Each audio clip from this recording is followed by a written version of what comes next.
Hey, hi everyone. Welcome to the live stream. It's 21st of December. We've only got a few days to go, and then everyone's going to have all these synths underneath their Christmas trees, I hope. Anyway, welcome everyone whoever's new to the stream. I'm Ramsey, and my channel is all about geeking around with synths and drum machines and sequencers and anything to do with music technology, I guess. But why don't I, instead of yapping on about me, why don't I say hi to all of our calling guests? And I'm going to start, because ladies first, I'm going to start with Inky. Hi, Inky. Hello. How are you? Merry Christmas to everyone. Merry Christmas, Inky, for if I don't catch you, obviously. And let's go across to Darren. We haven't seen Darren for a while. How you going, Darren? Hello, everybody. Merry Christmas to everyone. Yeah, I'm not doing too bad. Bit cold, back to normal, more or less. Darren was in the ice cave. And never last but not least. How you going, Dazza? Yeah, I'm good. Merry Christmas to you all. Fantastic. Your room's looking really good there, Darren. Love it. I've got some mess in the back. Thanks a lot. It's just because it's so cold in here. It's the ice cave. He said it was, what were you saying before? It was 7 degrees or something. Yeah, I think so. 7 degrees. While it's 21. Not here though. It's 21 degrees here, and it's like nearly the middle of the night. I am dripping with sweat with this hat on. This is just a stupid idea. Yes, and no jokes about prostitution. Anyway, so let's get on with the show. Well, I thought, we didn't really have a topic this week, and I think the topic's going to be that, we're all going to get in the festive celebrations, and, let's all hope that something is under the Christmas tree for us all, whether it's a Euro-Racker module or maybe it's a Moog one. Who knows? We can all dream, can't we? You never know, Santa might be feeling generous this year. Let us know in the chat if you guys have an inkling, a sort of idea what you think you might be getting for Christmas, or maybe you have a wish, and maybe we can relay that wish to Santa. What do you reckon, guys? We can get Santa on later on. I don't know. We'll see what happens anyway. Anyway, let's. What we do in this show is we like to start off with a couple of regular segments. The first one we do, obviously, if you've been here before, you will know it as the funny side. And if you haven't heard this before, roll the stinger. Let's go.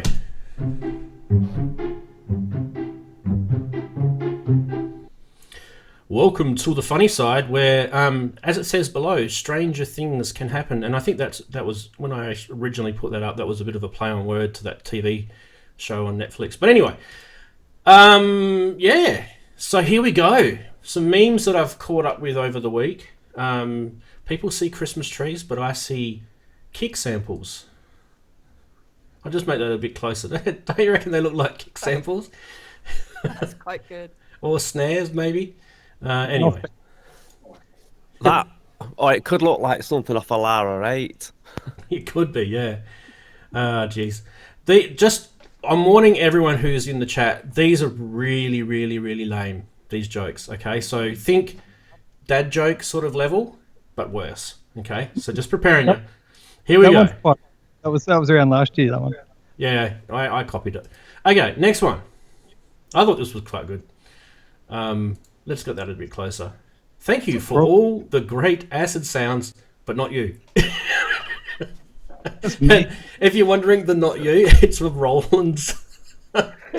Roland's both of their TB3 or TB03 line. Probably because they're digital. Oh, that was mean.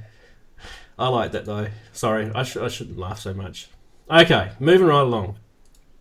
I do have, these are always the roasting ones. I always have a roasting one. Here we go.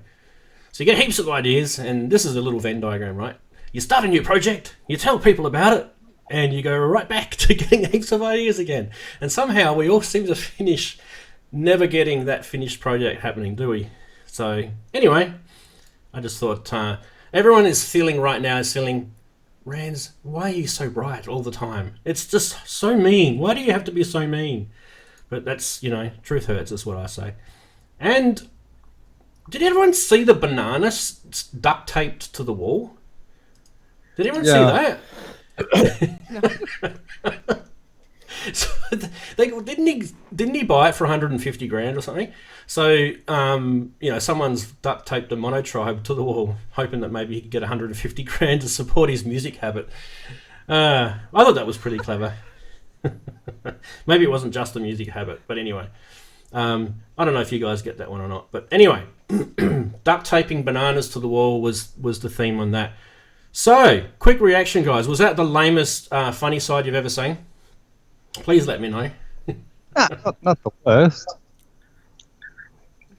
We've had worse. We've had worse. Yes. We should Are you trying to tell me somebody got a fortune for gaffer taping a banana to a wall? Yeah. Yeah. 150 grand they paid for a banana. And then apparently he ate the banana too. Well, And then you they couldn't put another leave it one there, up. could you? He's bought a very expensive banana holder. Fine Oh, publicity. jeez. Well, we should have a quick look at what the chatties are saying. All right. Forget about the socials underneath. I don't know why that doesn't ever disappear, but wow, chatties have been busy. So, everyone's saying Happy Christmas to everyone. That's really nice. I love that. I love that. So friendly and everything. How you going? Who shall we say hi to? We'll start with Hanway Wiesner. How are you? New to the channel, I believe. So good morning to you as well. Inverted Popes, hope you're still around. It's good to see you. Axel Soft Music, nice to see you again. Thanks for joining us. We've got, who else is here? Michael B. Nice to see you, mate. Good to see you. As always, and I know it's nice and early in Boston. I think it's about 9 a.m. or just after 9 a.m. your way. So hope you're enjoying your Saturday so far over there in Boston. What's the weather like in Boston? Is it nice and cold now? Has it hit the sort of minus yet? I know it's definitely snowing because I've got a friend that lives near there and he's showing me photos. Anyway, let's get into the next segment. So who's ready for some news? Yeah, Anyone? do it. Do it. Let's go.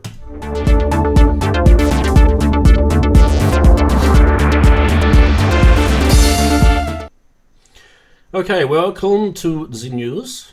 And let me just try and find the news.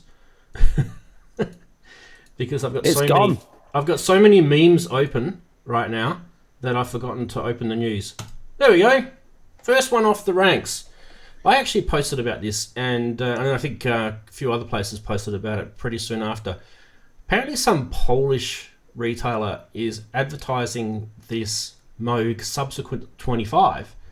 And we couldn't work out whether this was a year ago, because there's another photo of this magazine which showed 2018 dates in it, and we couldn't work out whether this was a fake thing. Moog are being completely quiet about it, but the photo looks pretty real.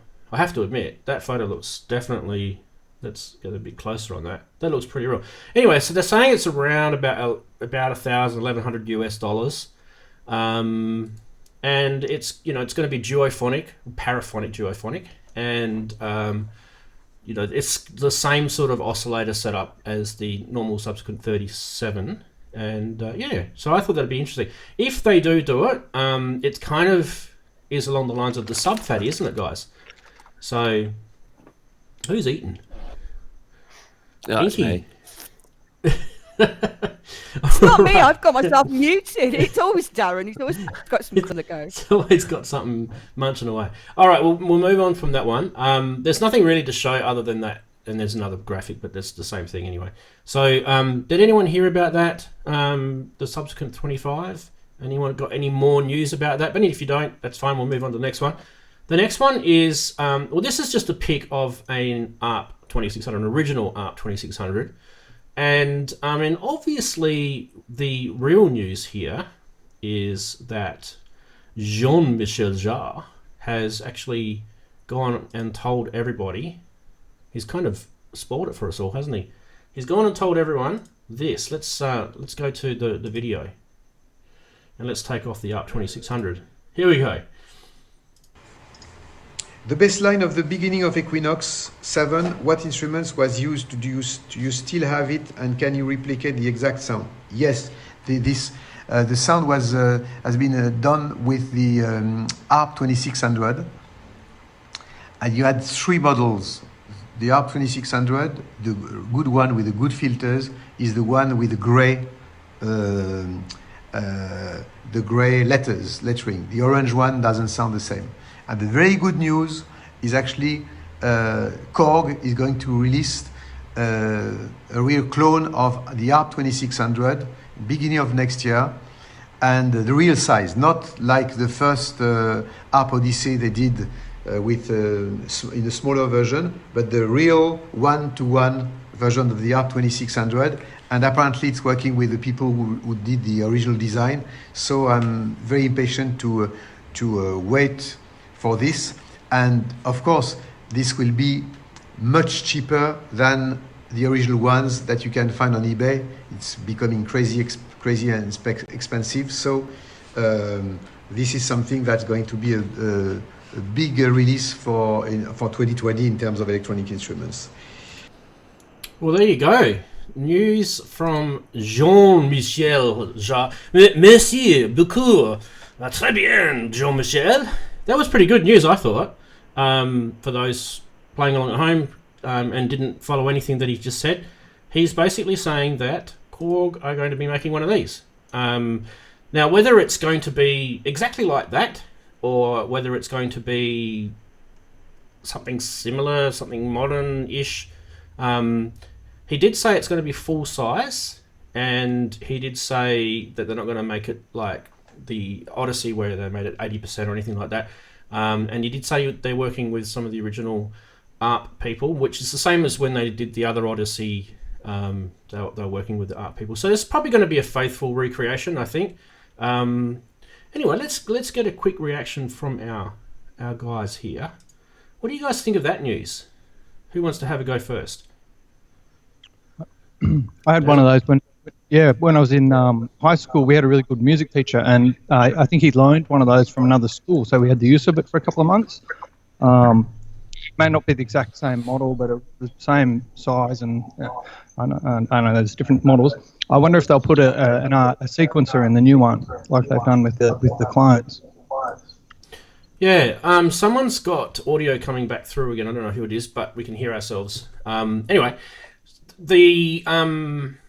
I think the thing that Inky or Darren, did you guys want to have a quick comment about that? Inky's frozen. It'll probably be too much back. for me. He wasn't supposed to leak it though, was he? What did you hear? Well, I heard that he wasn't really supposed to say that, and it was all a bit of a leak, and it just makes me think of what the Korg boardroom would say when you've got Jean-Michel Jarre leaking your product. How do you tackle that? You know, do you ring him up and tell him he's wrong, or do you go down in history for the people who sue him?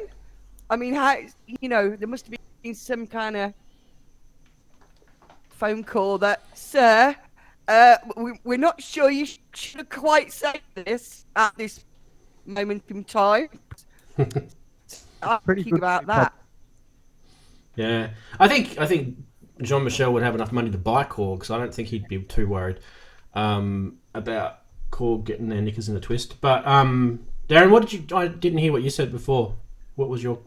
Darren, Darren, it is the one that's on screen. Darren. All right.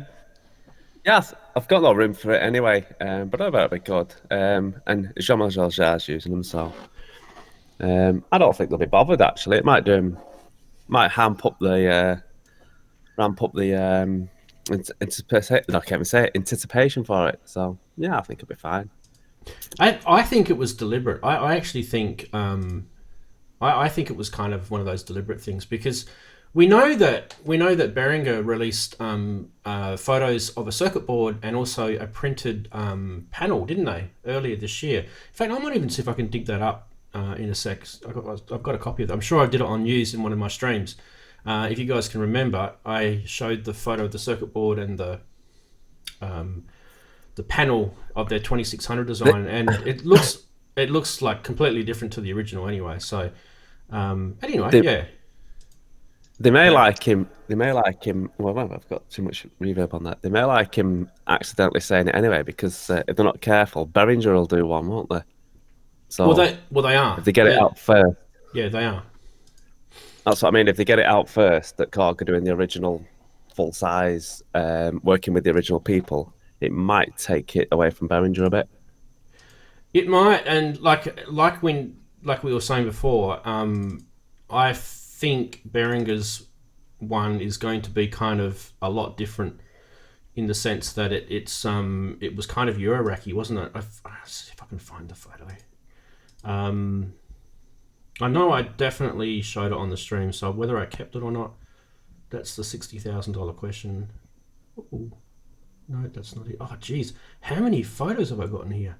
I'll dig it up. Anyway, I know it's in here somewhere. I was actually re-watching one of the old streams before, and I'm pretty sure it was one of the earlier ones this year. Anyway, let's keep going with the news. Where's my news thing? There. We've got some more. Yes, there is. It's always good to have a bit of news. This one's actually quite interesting. So, Tats, who was originally from Korg, who left Korg and did some other stuff, is now back at Korg. But this time he's hanging out in Germany, apparently. And not only is he hanging out in Germany, he's establishing a synthesizer design division where if you're looking for a job, hit him up, because they're after engineers, they're after software developers for firmware software, and I think there's a couple of other office managers and things like that. So if you want to speak a bit of Japanese and speak a bit of German and also speak a bit of English and have all the other qualifications, you might be able to work with Tats. Tashahaki or whatever. I don't know. I can't even pronounce it. I did it right on one video, and ever since I've screwed it up. But anyway, I reckon that'd be pretty interesting, because he was the guy that is responsible for Monotribe and Volkers and Minilog and Monolog, and like so much of those Korg products were pretty much him. And I think it's exciting. What do you guys think? You guys think that's exciting that Korg have got him back? Who wants to have a crack at that one? Inky? I'm glad he's back. Can't wait to see what he's doing. Inky's got reverb now. Are you still having that problem with the feedback? Nah, she hasn't got the problem with the feedback, but she's definitely got a.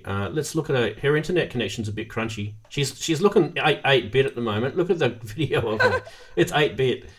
It's very, very slow. No, I think I just think you got a slow internet connection today. But yeah, it doesn't matter. We're good. We can persevere. Audio's coming in fine, so that's funny. Everyone can just look at you at. Everyone can just look at you at 8-bit. All right, there's a couple more things. So don't go away. Probably better that way. I'm not going there. I'm not saying anything. All right. This one here. This one actually. When I first saw this, I thought, oh, this is a beat step. Or this was Beat Step, not a Beat Step Pro, Beat Step. And I thought, wow, what is this thing? And I don't know if you guys saw this. This is, let me get it. This is from Torso Electronics, and this is called the T1. It's a 16-track hardware polyphonic MIDI sequencer with random modulation features, menu-free workflow, and it also has Ableton Link support, so you can actually, like the MPC Live and the the Akai Force, you've got Ableton Link, in other words, so if your Ableton project is synced time-wise.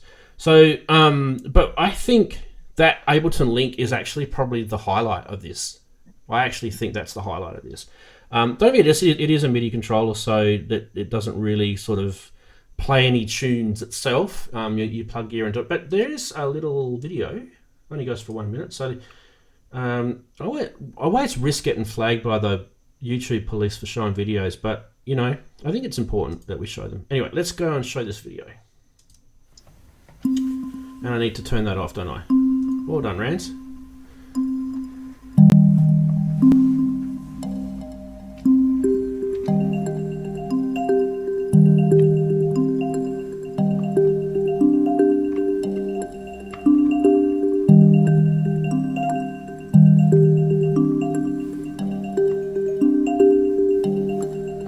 definitely got some interesting UI designs there. You can see he's kind of controlling like sequence lengths, velocity, and he's muting tracks.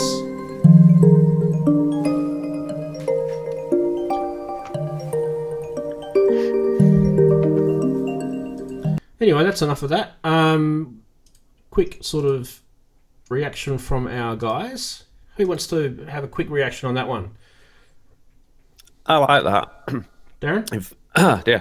In fact, it'll probably go okay for my the side of my studio that I'm building. Quite like that little thing. It's got a really good form factor, hasn't it? A really good form factor. Just, how much is it? Do we know? Yes, we do. So, Does it have MIDI? Like.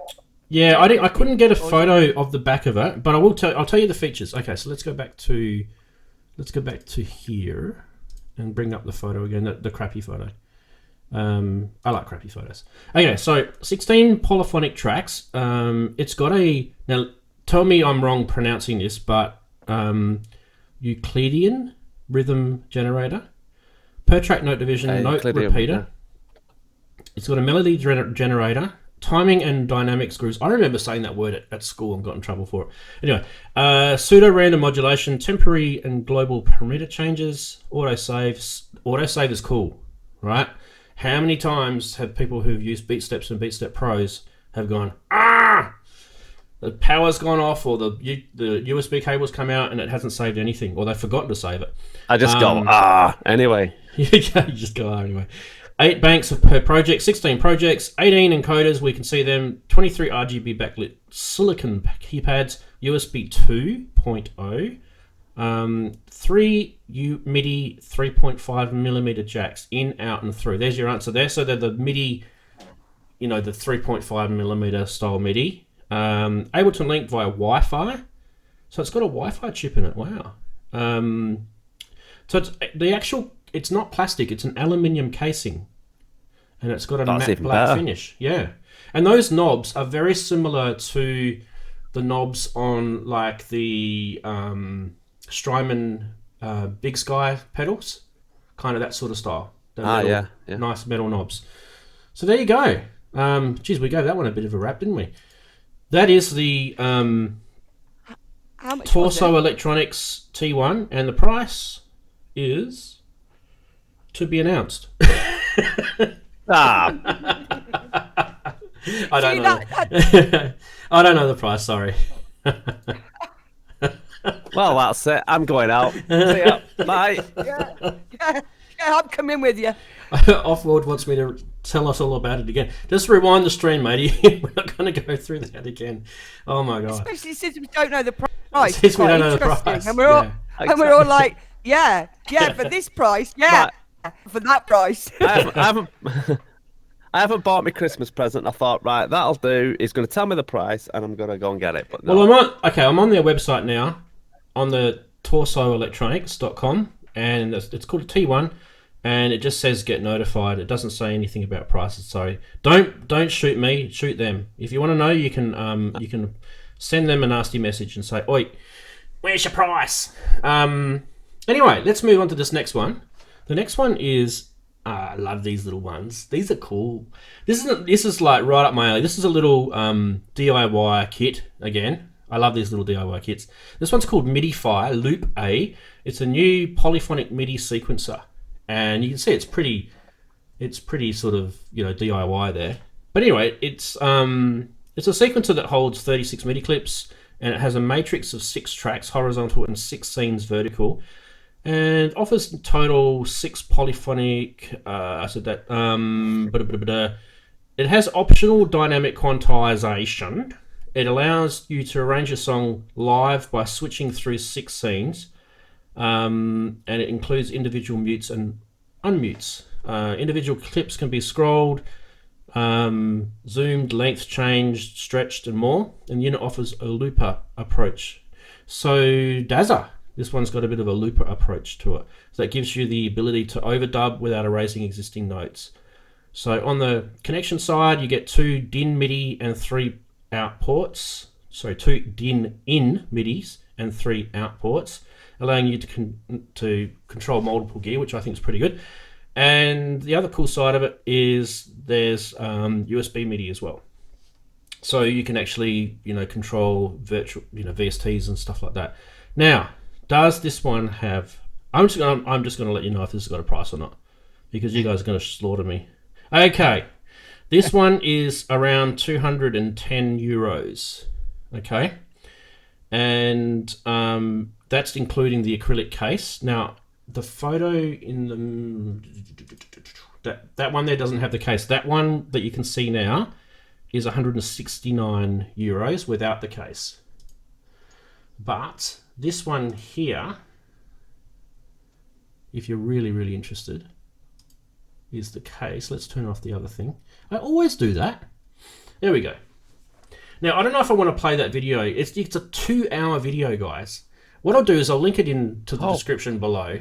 It's how to actually make the thing. And obviously he goes in and demos it as well. But seriously, I'm not going to scroll through a 2-hour video. It's going to buffer through my stream.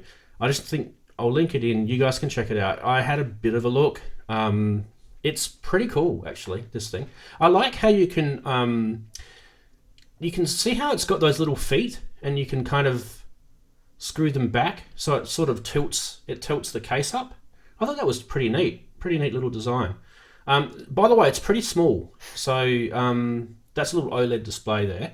So anyway, that's the Looper by Midify, and if you want to know how to get it, link in the description below. Midify with a PHY, midify.com is where you find that one. And that's it for news. Yay! Quick reaction from you guys. What do you think of the last one, the Midify Looper? Especially you, Daz. I want to go with you. You promised me you're not getting paid to promote these things, because you're giving me gaff really, really bad. Definitely not being paid.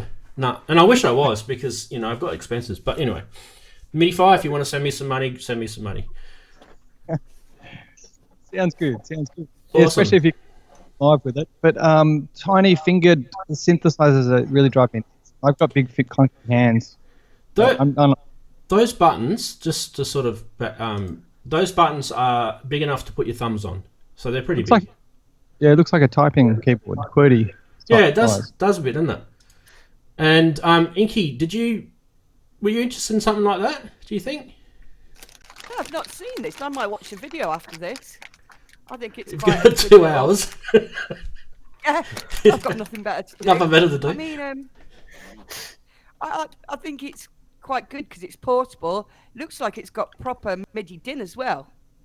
Yeah, it does. Full size MIDI, which is pretty cool. And they've managed to put proper MIDI on. Hooray! Just in case. There is a photo. There is a photo. Let's see if I can get this video to not kill my stream. Okay, here we go. Look at this. This is part of the video, but you can see there's the MIDI connectivity in the back. Sorry, it's a bit low down, but you can see there's 2 ins, 3 outs, and then there's a, what is that? ELM. I don't even know what that is. So I haven't even checked it out. And also a USB as well, so it does it over USB. So yeah, there you go. Pretty cool. Yeah, I think it's really nifty. I like having multiple MIDI outs, because then you don't have to run through ports and things like that. You don't have to solder on live streams like I did. Darren, can you get it built? Or do you have to build it? You can get it built, yeah. It's extra if you get it built. There is some info on their website if you want them to build it for you. But the 2 prices are for the kits that I gave you before. Darren, a quick reaction from you? I like them both. Yeah, like I say, the actual full din MIDI outs, that's much better. But yeah, I like them both actually. Cool. The other problem is, how many do you want? Well, I think it's one of these products. Sometimes, like, you'll find one like this, and it'll just take off with you. You'll gel with it. And you were saying to me that you didn't like the the beat step. So the other thing that we were showing before, the T1 by Torso Electronics, you might like that. So who knows? These things, if you don't like them, you should sell them.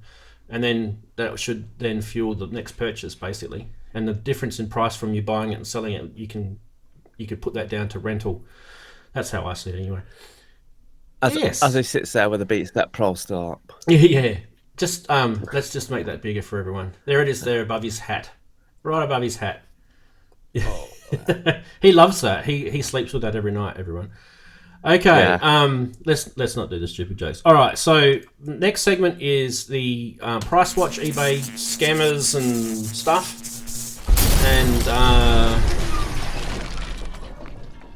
let's get into this now. There was a few, actually. I am just so always surprised how many of these there are. So this is the first one. This one came across my phone feed, and you can see this is a screenshot on my phone. So speaking of ARP 2600s, it's topical, isn't it? Do you want to? They don't need to be a Korg. This, don't look at the postage as well. 21,690 Australian dollars plus 2,000 postage. 2,000 postage. I mean, I don't think I've ever heard of anything costing $2,000 to post. That is just ridiculous. But anyway, let's say it's 23,700 round figures, right? AUD, what do you guys, US dollars? 16,350 US dollars. Do you think if you wrote to Korg and said, look guys, can you send me an advanced beta, whatever you call it, pre-developed version of the 2600 you guys are about to launch in January, can you send me one and I'll pay $5,000 for it? The Korg will go, yeah. Because there's one on eBay for 20. Oh dear. I just think this is crazy, this stuff going around. Okay. Let's get rid of that. Next one. Boom. You can get a... Oh, that didn't come out too good when I took the screenshot. It's a Boss. Let's do this. Boss MBX1 Miracle Box OD3 Super Rare Premium Gift Guitar Effects Pedal for $499. What? Wow, that's a good guitar pedal, that one. Anyone in the chat know this guitar pedal? Sorry, it's not the greatest of photos. Does it actually... Are they actual real knobs, or are they like touch thing? I don't even know what they are. That looks weird, that thing. Anyway, that's that one. That's definitely... It looks like a Fisher Price toy. It does, doesn't it? It looks so lame. Absolute lameness. I should get your kids to start a plastic guitar and that. I should get that thing up because it's live now. You can go and see that. There's a live auction right now. You go check it out. There's the details, right? And you can find out more about what it is. But $500 for a guitar pedal. Now, this one. If you want a Neve Designs 5088 Shelford analog mixing console, it's 16 channels. You can have this for the tiny little price of $102,471. And I do believe that's US dollars too, if I remember rightly, when I was getting that. 16 channel analog mixing console with 16 channels. It's funny though, isn't it? If you're going to have a 16 channel analog mixing console and it doesn't have 16 channels, I think there might be a problem. But anyway, let's go back to that description. And it's got SwiftMix automation system, SwiftMix master controller with 25 slot penthouse frame. Does that mean it's at the top of the tree, penthouse? 24 channel VU meter bridge. Those VUs look pretty cool across the top, I have to admit. They do look pretty badass. And anyway, but for those playing along at home, that actually is a real mixer. I don't know if the price is right, but those things are pretty high-end sought-after mixers. I'm sure someone in the chat, let's see if they've caught up with us yet. Let's take that off the screen. Has the chat caught up with us with that one yet? Let's have a quick look. Axel Soft. I wouldn't pay more than 102,000. Yeah, well, you could offer him that. Oh, geez. I just don't get it. Are these things really, really worth that? Like, seriously, is that... Am I just living on the wrong planet or something? Like, where is it? There. Is that for real? Seriously, that's just crazy. Do people actually pay that sort of money for a mixing console? If they do, I mean, I stand corrected, but like that's just crazy stuff. What do you guys think? You guys have been quiet tonight. Yeah, but some people just don't bother to do any research, do they? At all. I mean, they'll buy stuff just whack a and price. they won't even done. Yeah, but even normal stuff, they'll buy normal stuff without watching any videos or watch two, and they'll go, "Oh yeah, I'll buy that for a couple of whatever." Like the guy that bought the banana on the wall. That's the same purchaser. The banana on the wall, and then the mixing console, and then the ARP 2600. And he's got himself. He's set. He's going off. People with too money. What's that? What was that car that was the fake Ferrari? You guys remember that? Was like in the 90s, wasn't it? That some guy did sort of like a Morris Minor or something, and he put like a fiberglass shell around it that was in the design of a Ferrari and sold them as fake Ferraris. All right, he'd buy one of those as well. He'd be driving around town with that hanging out in the boot. Oh, dearie me. Anyway, that's the end of eBay scams and bad prices. Oh, geez. Dazza, you had one, didn't you? What's that? I sent you. You had a funny price thing, didn't you? I think that was one of the links that I sent you. And I think what's happening there is Neve are trying to keep themselves current. And they've given 2 of those desks to Deadmau5. He's kind of promoting them in a video. That's where I saw it. But what they've got for the ordinary user is something much, much cheaper that I think has like maybe 6 channels or something, and it hooks straight into your door. Wow. So you're just trying to get with the times when people are using less and less A-class audio style desks, and you've got things like your Focusrite for much cheaper. Six grand or something. Crazy. But yeah, I mean, you guys have all seen Deadmau5's house, right? he can afford a few of those, just quietly. But yeah. I'm sure he gets a discount. Say it again. I'm sure he gets a discount when he's doing the videos that he's doing. Probably doesn't get it. He probably gets for free, just like what do they call them? Influencers. He's an influencer. So yeah. Yeah. Now, speaking of weird stuff, did you guys? I have to add it up here. Do you guys like my little graphic that I had this week? I thought that was pretty cool. Where is it? This one. Yeah.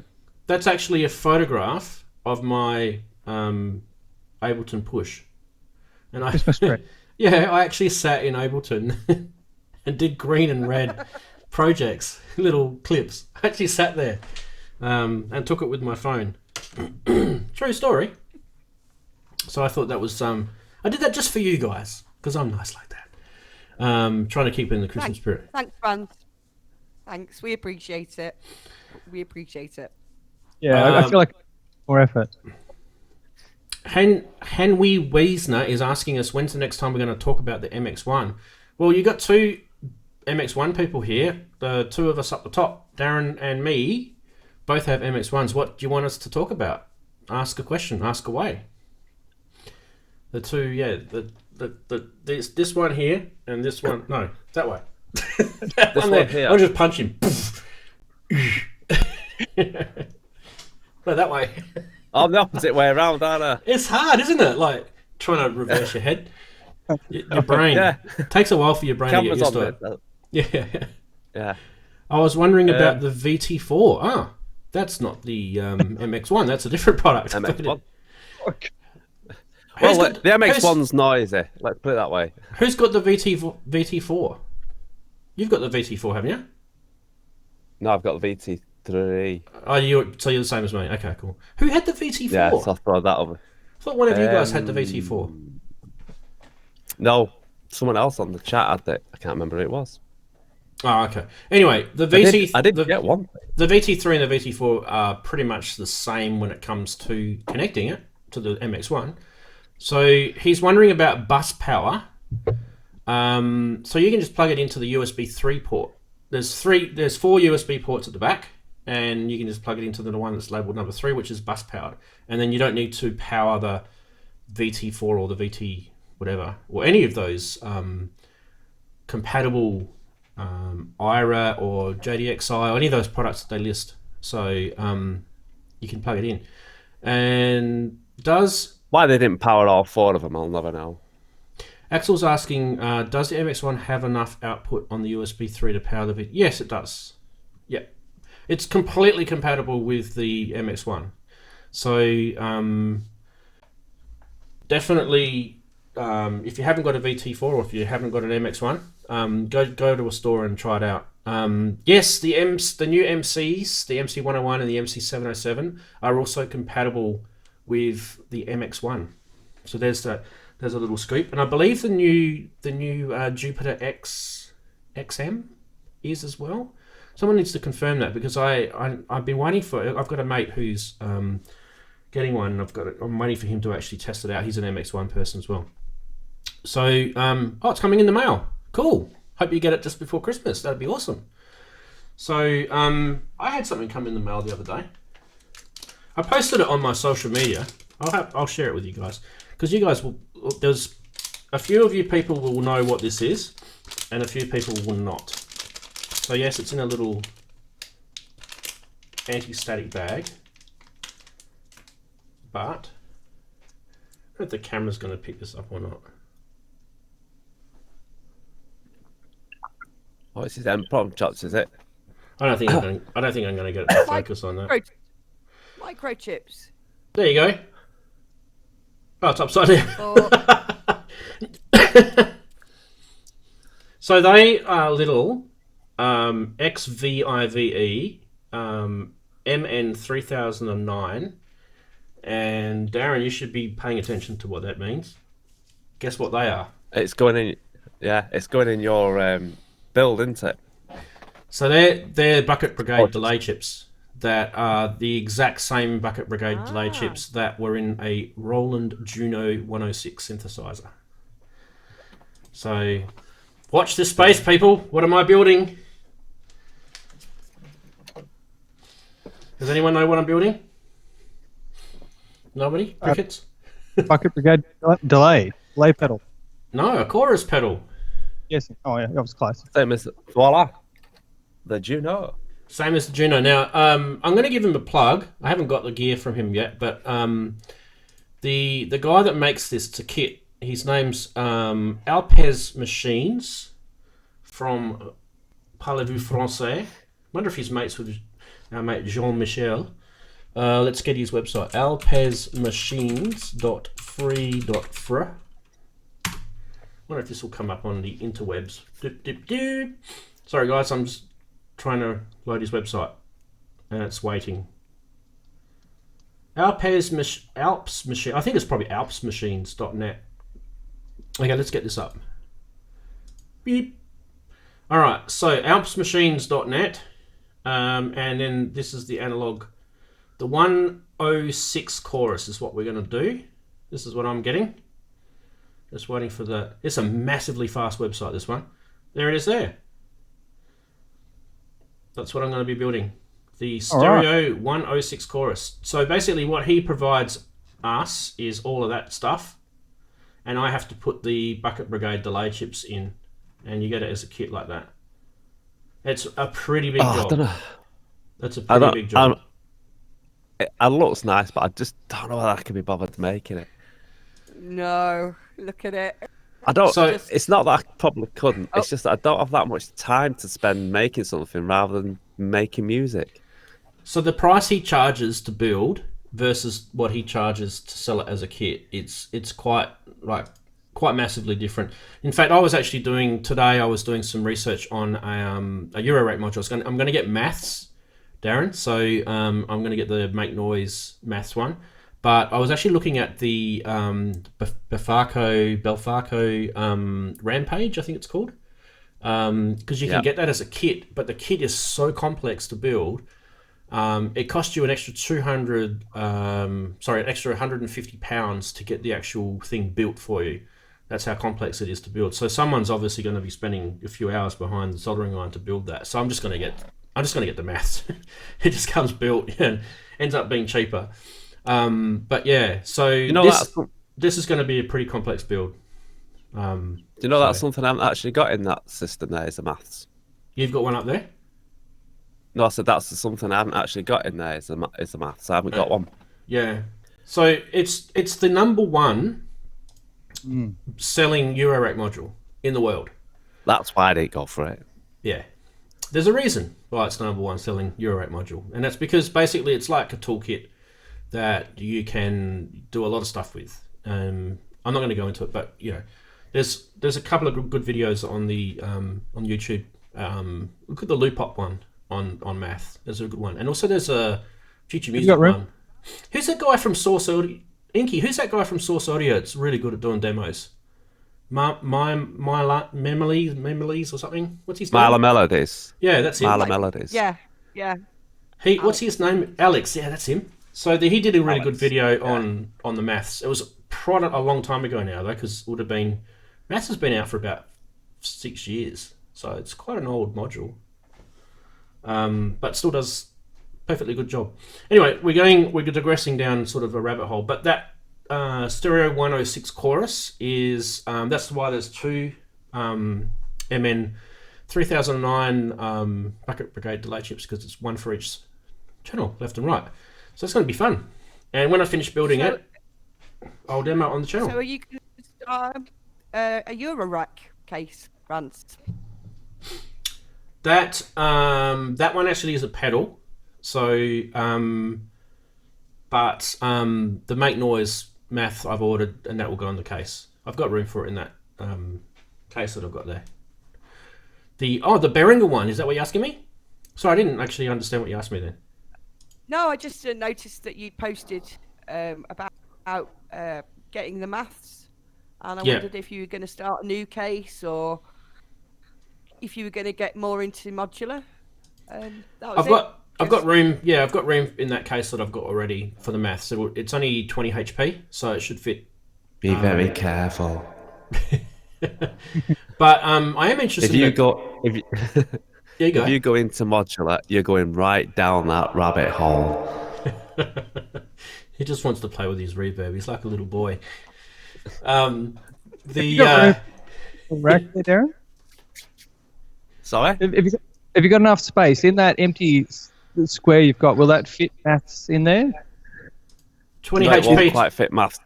Top right hand corner. corner. Not big enough. Oh, what is that? There's only 16. Ah, okay. Oh, you couldn't even get the Falco Rampage in there. It's 18. No. Yeah. Exactly. But having said that, I've got marbles and tides, which combined is like, as good as maths. Yeah. If you wouldn't compare them both. Everyone's wondering what we were talking about before. That's what I posted up on social media today. So I was asking, what shall I get? Should I get the one on the left, which is the math by Make Noise? Now this is Australian dollar, so for those who are in different countries, you can do the conversion. It's about 69 cents for a US for every one Australian dollar. So there you go. 20 HP versus 18 HP. The Rampage comes as a fully built thing or as a kit. So you can save quite a lot of money by building it yourself. That's what was the attraction with it. But there's a massive thing that the Rampage doesn't have that the Maths has, and that's the fact that the Maths has got the 4 inputs. Now, admittedly, 2 of the inputs you'll see them. So if you're looking at the Maths, there's the left-hand side, and you've got the 4 knobs in the middle, and then you've got the right-hand side, right? So the left-hand side is basically the first channel, and the right-hand side is the 4th channel. And then basically inputs 2 and 3 are just attenuators or inverted attenuator because it goes plus and minus. So that's all it really is. Nothing exciting, and it does a whole bunch of stuff, but that's basically it. And so they're both function generators basically. And the whole reason why you need them is because you can mangle LFOs, you can create envelope generators, you can have looping on, all sorts of stuff. You can do inverting, clock dividers, everything, just with one module. And then you can actually feed it itself. as well. It just goes bonkers. Watch the Future Music video on it with Alex. It does because he's really passionate. I think you'll like Tides as well, Ramsey. Yeah, I probably would. I probably should get that, but it's not as expensive. I'll probably have to sell the house.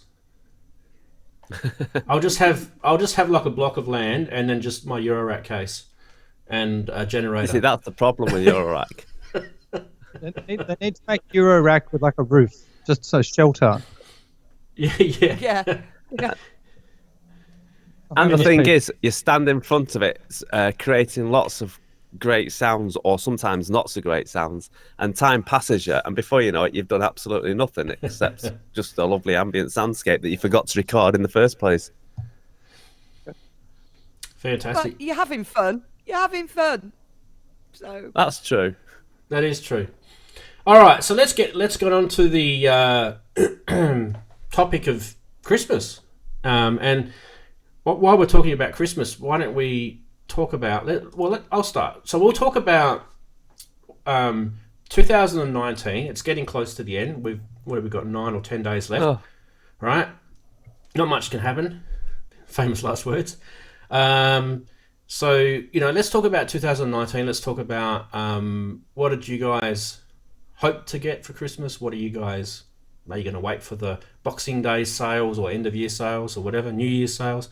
And then maybe we can talk afterwards about what do you think 2020 is going to be in store for us. Now, this could be gear related. This doesn't have to be gear related. It can be music related as well. So I'm going to be, Inky, are you prepared for this? Or because I've kind of just hit this on you. I did kind of make this the topic, but who wants to go first? Do you want me to go first so you guys get an idea of what I'm kind of doing? Yeah, go for it. Yeah, go on. All right. So what basically, but just while we're at it too, I just wanted to say a quick g'day to Gear-splaining, who's jumped into chat. So how you going? Nice to see you. Hi to big shout out to Grant if you're still watching, mate. To who? A good mate of mine, Grant, drummer turned bass player.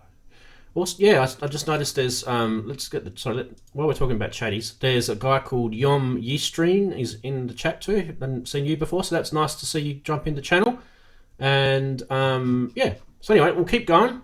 Okay, so basically what 2019 for me is, I'm not going to go through all the gear that I bought and bore you guys and everything like that. But for me, the big thing that I got this year, I think, would probably be the MS-101.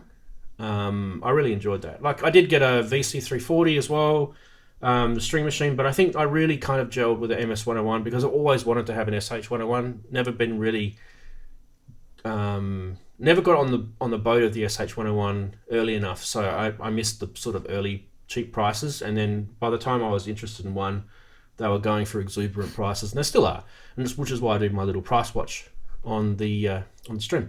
And at the start of this year, I released an album called Link, which I've talked about before. I don't need to go and bash that again. But I've just started releasing singles now on Spotify for the new album. And I've got 2 tracks fit to finish.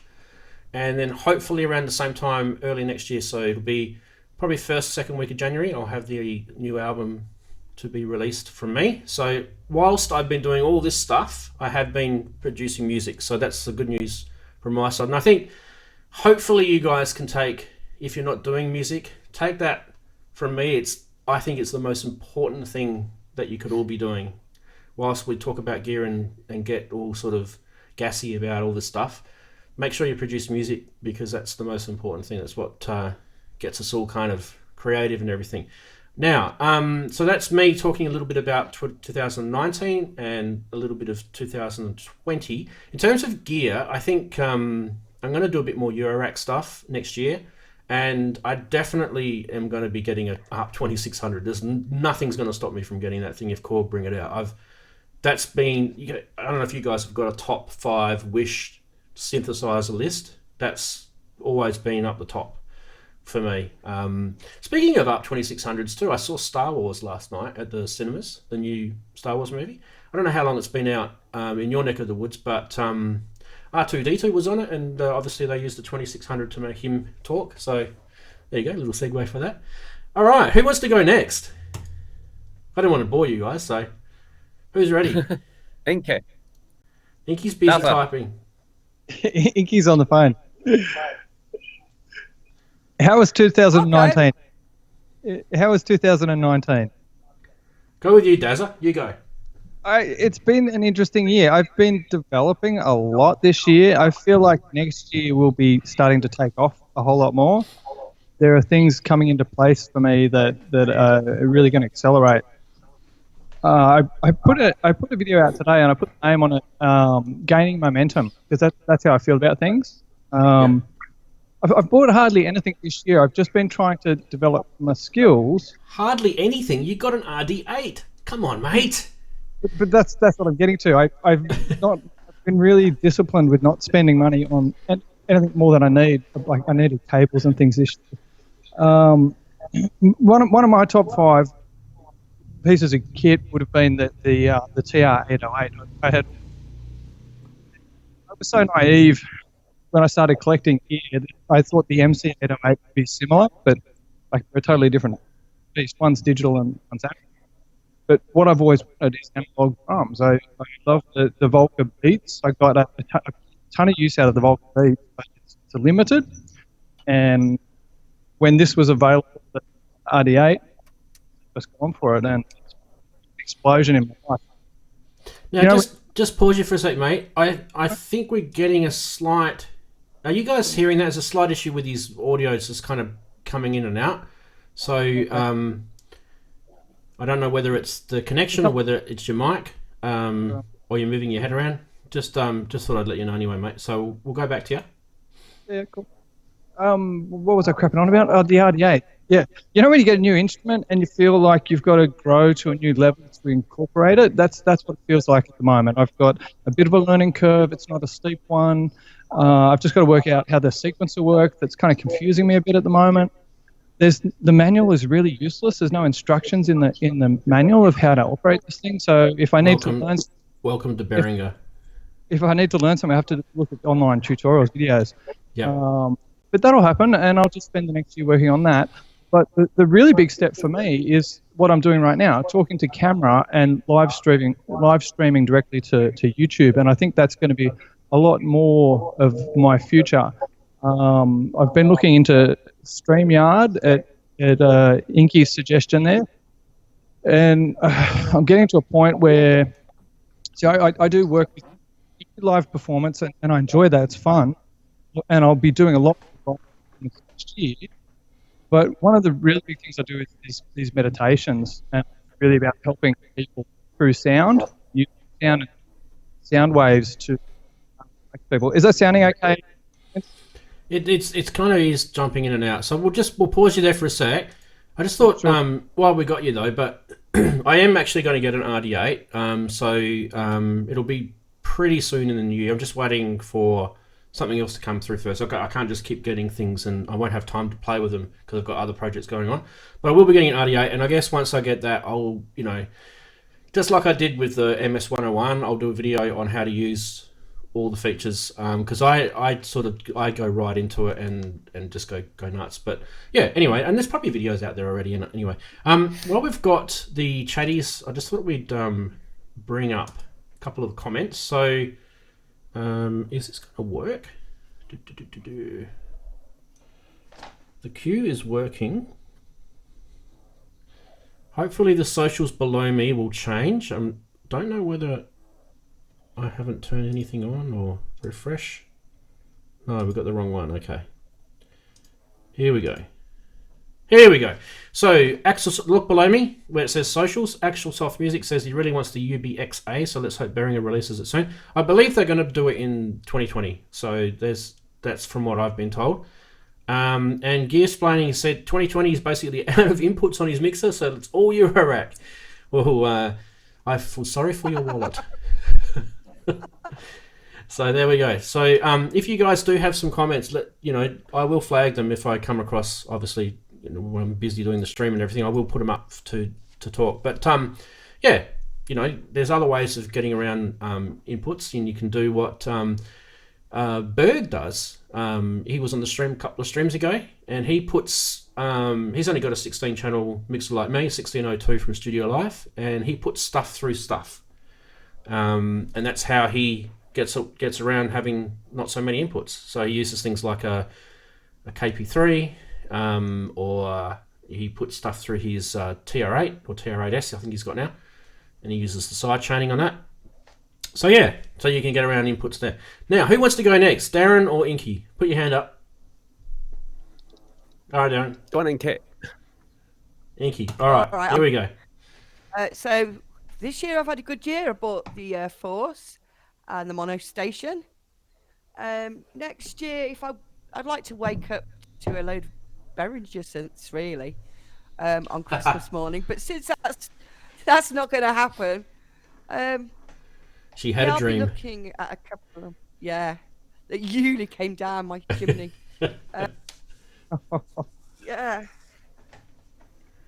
I'll be looking at what's coming out next year, because I think it's going to be a really good year, start of a really good decade. What was your favourite thing about 2019? Purchase or music or anything like that? What was your favourite thing about the year? New lot. Yay! Woo. Oh, that's lovely of you to say. That's awesome. And you did get some gear. What did you get? You got an extra circuit monostation this year, didn't you? Yeah, I got the Force and the Mono Station. Yeah, and did you get the Deep Mind this year as well? No, that was last year. Everything else was last year. Okay. Yeah. Yeah. So, I mean, obviously the Force was a massive purchase, so that's actually really cool. That's awesome. Are you still going good with that? How are you sort of finding that you're growing with that? It's cold over there. You're frozen. Inky's frozen. Different to the MC, and I've not really used a grid-based like input notes, so I'm trying to learn it without putting it on the piano. Okay, Inky, your connection's getting a bit. Okay, just try that again. Yeah, Inky's connection's dropping out. And it's definitely not my end. We can hear you, but you're coming in and out. It's definitely not my end. Darren's coming through nice and fast. So, and he's coming from the same country. Log back out and log back in. You might want to, yeah, maybe. I'll definitely want to get your thoughts about 2020. So maybe you want to try that, and I'll go to Darren anyway now. Darren, let us know about your 2019 and 2020 and everything. 2019. Well, basically 2019 was sort of the first full year, I'd say, of my channel. So I've been trying to keep putting videos up to that, writing tracks. Can't remember what gear I actually bought this year. I've bought some stuff, but I'm trying to think what I did buy. What was it? DFAM. I think about the DFAM beginning of the year. Yep. What else did I get? Come on, think. DFAM. I think I got the monologue as well. I'm not sure. Or was that the year before? I got the TR8 because I swapped it for the TR09, which was too fiddly. So I swapped it for the TR8. I do like the RD8, but can I ask you a question? The studio's quite. Yeah, go on. Can I ask you a question? If they come out with when they come out with a 909 clone, would you go for the 909? Because I'm guessing you're an RD9 kind of guy. No, I like the RD8. The problem I've got is my studio's not that big, and if I was to get the RD8 and say they did bring an RD9 out as well, there's nowhere to put it, and I'm like, do I just use... You see, the TR8 is just as good. I know it's not analog. I know it's not quite the same feeling. But for the amount of room that the TR8 takes up compared to an RD9 and an RD8, it's like, I I think I'd rather spend my money on something smaller and I can fit in the studio. I'd love one, but like I say, it's just fitting it in here. There's no room for it. And then if I start moving stuff out, then it's like I'll have to put an analog drum machine in. And I use a lot of samples anyway, so it's something I'd love, but probably won't get. What's for next year? Definitely to fill in the gap on my modular. Maybe extend that modular and use it more. Mm-hmm. To write a couple of albums, try and get them out, as well as EPs, and carry on with you guys as well and see where I go. I don't actually have any plans at the moment. I'm just enjoying my music, and it's sort of more see what happens and then go to that sort of. One thing I'm doing is this left-hand side of the studio. I'm setting up more for a live jamming. Good space. stuff. Good stuff. Awesome. So instead of like everything being produced like I do, I should have on the left-hand side a sort of rig. It'll be a rig that you could pick up, pack up and take out live if you wanted to. But it'll be in situ on the left-hand side. So I'm still working on that. I've got bits of it down. Exciting. But I've only got a small area to do it in. I've got something like about a 90 centimeter by, I don't know, 2 foot space. That's all I've got. And what I'm cramming into it on double layers is going to be quite interesting. There'll be hopefully, fingers crossed, because my Christmas present's not coming for Christmas. It's coming after Christmas, I hope. And that will be on this side. So you'll see that at some point. I'm not telling you what. Yeah. Keep it a secret, mate. Yeah, keep it a secret. Buffeld and Pulse 2 are in my rig. One reason, because they're very small and they're quite neat to put away. Yeah. So those two are in the rig. My Touche's in the rig. Yeah. And a few others, but I can't tell you what they are because that'll be a surprise. I've been playing on the Blofeld's good, isn't it? Yeah, it's just lush for everything, isn't it? Really, it's pads. Well, I've got the Pulse 2 for the bass, so I don't need to worry about the bass. That and the Minilog, but that won't fit in because a lot of the last track that's on my channel is 90% is Minilog, monologue. Sorry, not Minilog. But yeah, I think that's pretty much where I'm going with it. Live setup, more modular, albums and EP. Off my top of my head. Cool. I just want to quickly jump into. I'm going to come back to you, Darren, because I want to ask you something else. But just while we've got Hanway Wiesner has said, glad everyone is getting down to the TR8, but no one has the TR8S. So yeah, I think that there's a bit of a phenomenon that's happened with that, and that was that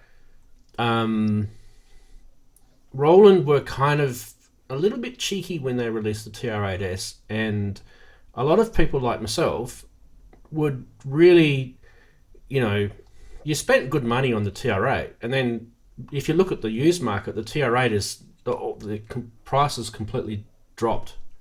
So when they brought the TR8S out, it's completely ruined any value that we had in the TR8. And so if you're going to sell your TR8, you're going to get hardly anything for it compared to what you paid originally if you bought it brand new. So that's why everyone's holding on to them, because they just feel that you can, it's still very quite a musical and performing type machine. And really all that the TR8S brought onto the table was the sample side, and it did obviously a really good job of it. But then, a year later or whatever it was, they brought out the MC707. So really, if you've got a TR8, you never bought a TR8S, the next obvious step if you're a Roland fanboy is to get the MC707 or an MC101, and then you don't really need to get the TR8S. I think it's almost kind of, if you've got a TR8 and you want a sampler, then that's the easy thing. So I just thought I'd bring that up anyway. But Darren, I wanted to ask you, back to you, mate. So in terms of music, you're sort of talking about next year, you were thinking about releasing an album and everything. Now I don't know if you guys have checked out Darren's YouTube channel. There should be a link in the description below. I should actually bring me up here. There's a link in the description below for all of us. Our YouTube channels, obviously mine's, you're watching it right now, but the other guys here. If it's not there, it'll be there on the replay. Check out Darren's channel. Usually around about this time tomorrow, if he's still doing what he's usually doing, he pumps out a track. And so definitely check out his track that he pumps out pretty much every Sunday, isn't it? Yeah, apart from last Sunday because I was ill. Because you're ill, yeah. So tell us what kind of, give us a bit of an insight as to what you're going to do album-wise. Is it going to be based on your tracks that you've been doing, or is it going to be something else? Based on the tracks that I'm doing, because I've already got some tracks from EPs and albums out on the channel, but I'll be putting them all together and making them into a proper EP album rather than just done on the. So there'll be slight changes to the tracks, but there's a couple of tracks out there. There'll be a techno track, techno album, a couple of, I don't know, not ambient, but you need to check me tracks out because I've listed them so you could get a sense of what style it is, because you know what mine like. 1 week it's something and next week it's something else. Tomorrow's going to be quite an interesting track because I'm going to start writing it as soon as we go down from here. So it's going to be a track made from now till 4 o'clock tomorrow. It's going to be quite a sort of mellow one as well for Christmas. Might be a bit sad. Anyway, that's beside the point. Don't be sad. I was just going off on one then. What was the question you asked? I forgot. Well, no, you answered it.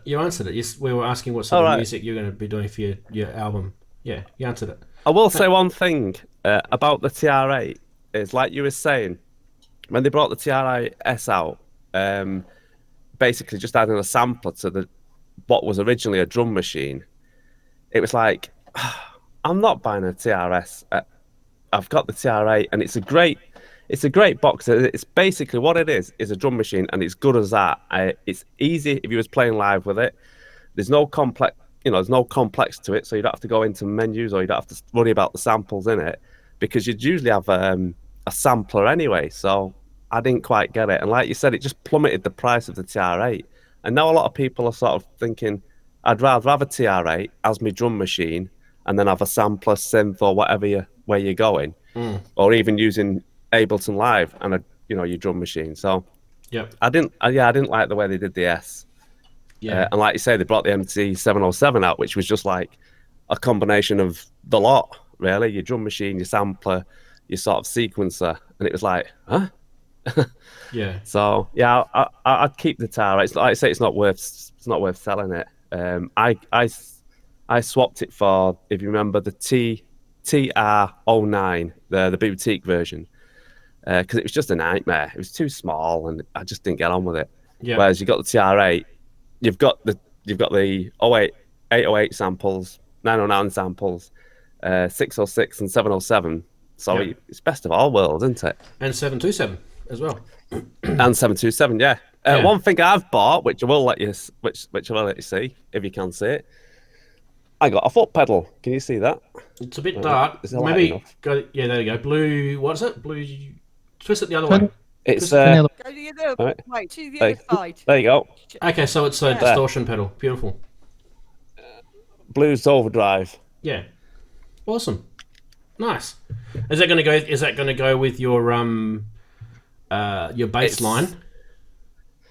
It's yes. You can always whack it on a 303. Sounds gorgeous. Yeah. So it's going to go on. In fact, I was actually going to do a battery operated track. Is one of my plans to do. And also using one sound, just literally one sound. So it'll be an ambient track, but just with one sound. And then I'll be using lots of different effects, whether it be in Ableton or like your pedals, your Big Sky, just basically ramming it in. I was also going to just like ram it into as many different reverbs and delays as possible and see what you could get out. Just all bounce in around. series. Yeah, awesome. Yeah. Sounds good. All right, I'm dying to actually get back to Inky because Inky's come back in, and I think she's sorted out her connection. So, Inky, we'll go back to where you were kind of chatting, and I don't know if we can remember what you were saying, but maybe start again. I was just saying that I bought the Force and I was getting to grips with it. It's a bit different to anything else I've used, but I'm starting to learn it now. So, like Darren, I want a bit of a takeout kit, and I've been looking at ways to do that. Yeah, so I'm enjoying it. I'm enjoying where I'm at. That's good. And Inky, I think the studio is like go on.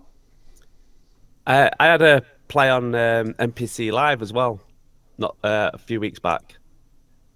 So Did you never like know, it? that might be on the rig. Yeah, I liked, but I believe it or not, I liked it better than the Force. Yeah, I do. I find the Force a bit odd, but the thing is, it's got a DJ fader on it. So for me, that stops me taking a mixer. That's why I actually bought it. The most expensive things in my studios are actually just crossfaders because they're attached to the most expensive things I have. Yeah.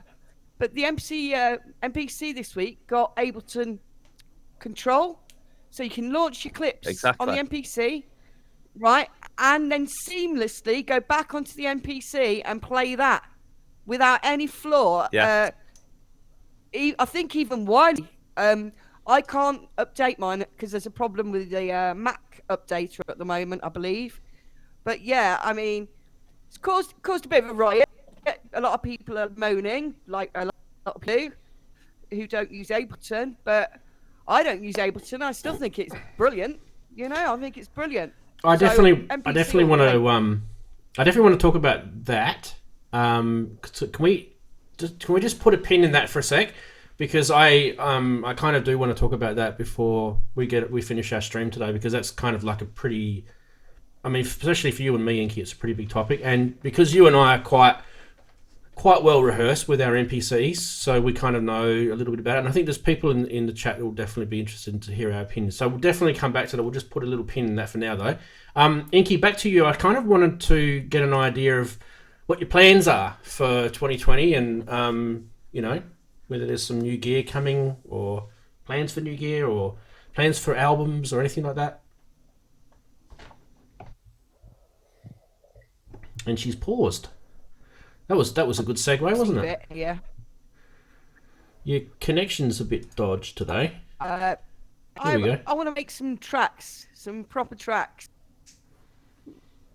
Yeah. Yeah. You're breaking up on us. I don't know what's going on. It's always terrible when we have trouble with internet. Keep trying though. I can see you're okay now. Keep trying. Go. Yeah, I was just gonna say I want to get some tracks out, maybe an album too, and a live setup. And as for buying stuff, probably gonna get a TB-03. Yeah, Behringer. Yeah, I don't know what I'm gonna buy. Yeah, I don't know what I'm gonna buy. It's too much at the moment. There's too much. Of course, I'd like the ARP. I don't know yet, but I think I need to concentrate on actually getting a setup I can take out that I can make good music on, if you understand. Because sometimes I get carried away with new stuff. Yeah, me too. You're muted. You're muted, Ramsey. Hey! I was coughing, sorry. I was just saying that I think that it's good that we're all kind of sort of heading down a similar path. That's all. That's what I was saying. So, a couple of guys in the chat were kind of talking about the 101 with the TR8S and the 101 versus the TR8, and so they're saying that even the 101, the MC101, is actually a pretty decent sort of. Well, everyone, I don't know if you guys have heard this, but people are calling it Roland's Volca. because it's actually pretty similar size to a Volca.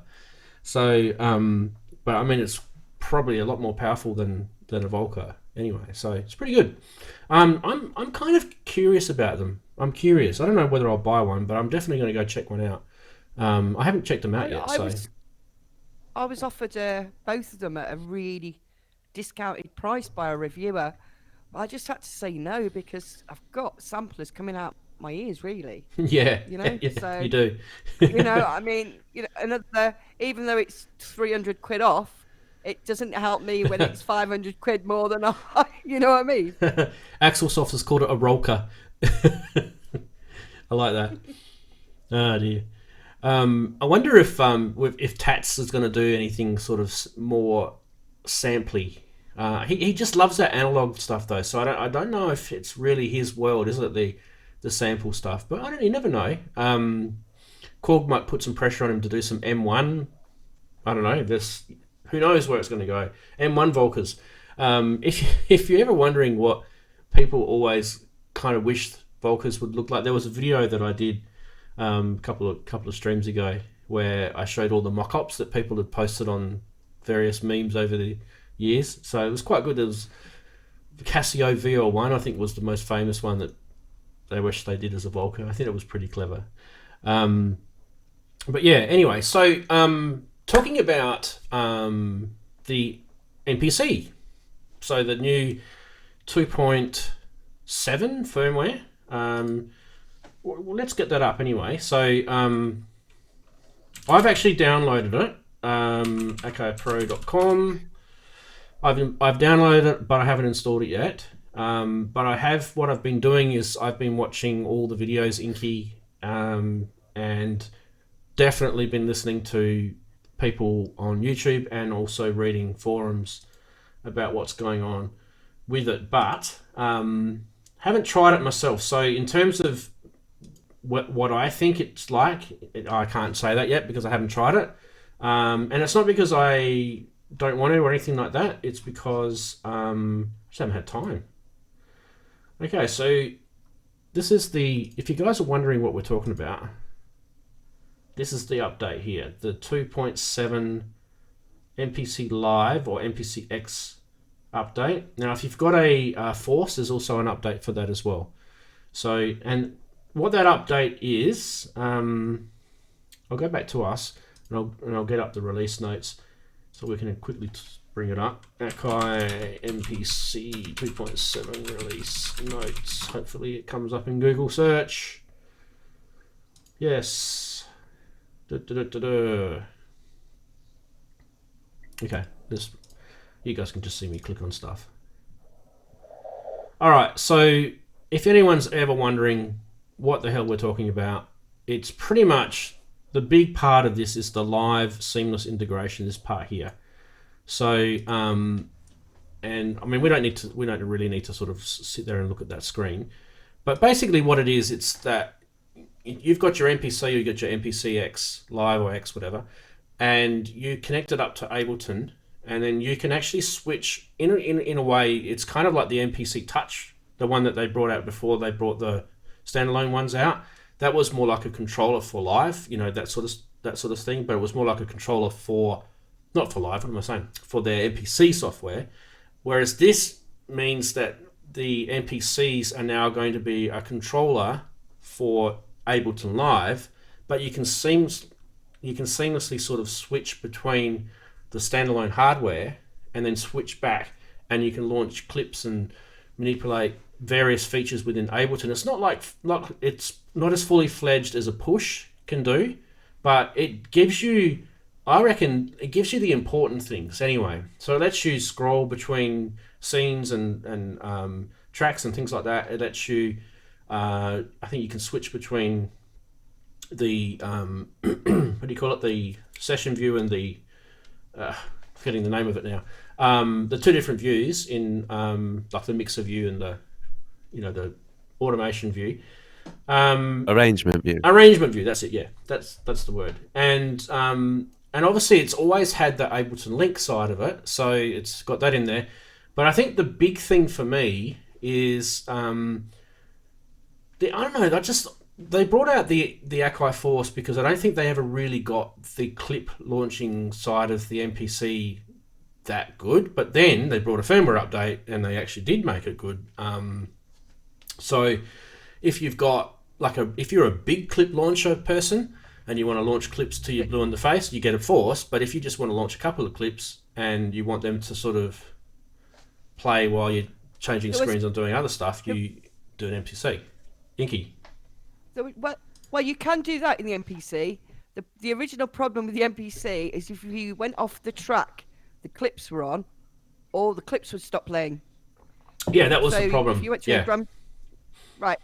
Well, you can have like 8 banks of clips of any number of clips. You've got 4 times 8 on one track. Yep. So you could even use tracks as you would launch in Ableton. It's just how you're used to the workflow. But the whole thing about is the seamless integration it seems to have. I mean, the way he was like flipping in and out of Ableton, then creating on the MPC, that was pretty cool for anybody who's looking at a controller and also wants something that's going to make a sound as well. Yeah, and I mentioned this, I think, like when we talked about the firmware update last time, is that I think for those people who have brought like laptops to DJ sessions and their laptops have crashed on them and things like that, what it does enable you to do is it enables you to keep going because you've got your MPC there. And if your laptop just crashes, you can still keep the beat going through your MPC or any of the tracks or any of the MIDI tracks. There's so much in the MPC just on its own. And then, if you're clever, you can reboot your laptop. Do you know what I mean? Get that back up again, launch Ableton. No one would even know. And then, bang, you're bringing it back up again. And then, awesome, you've got control back.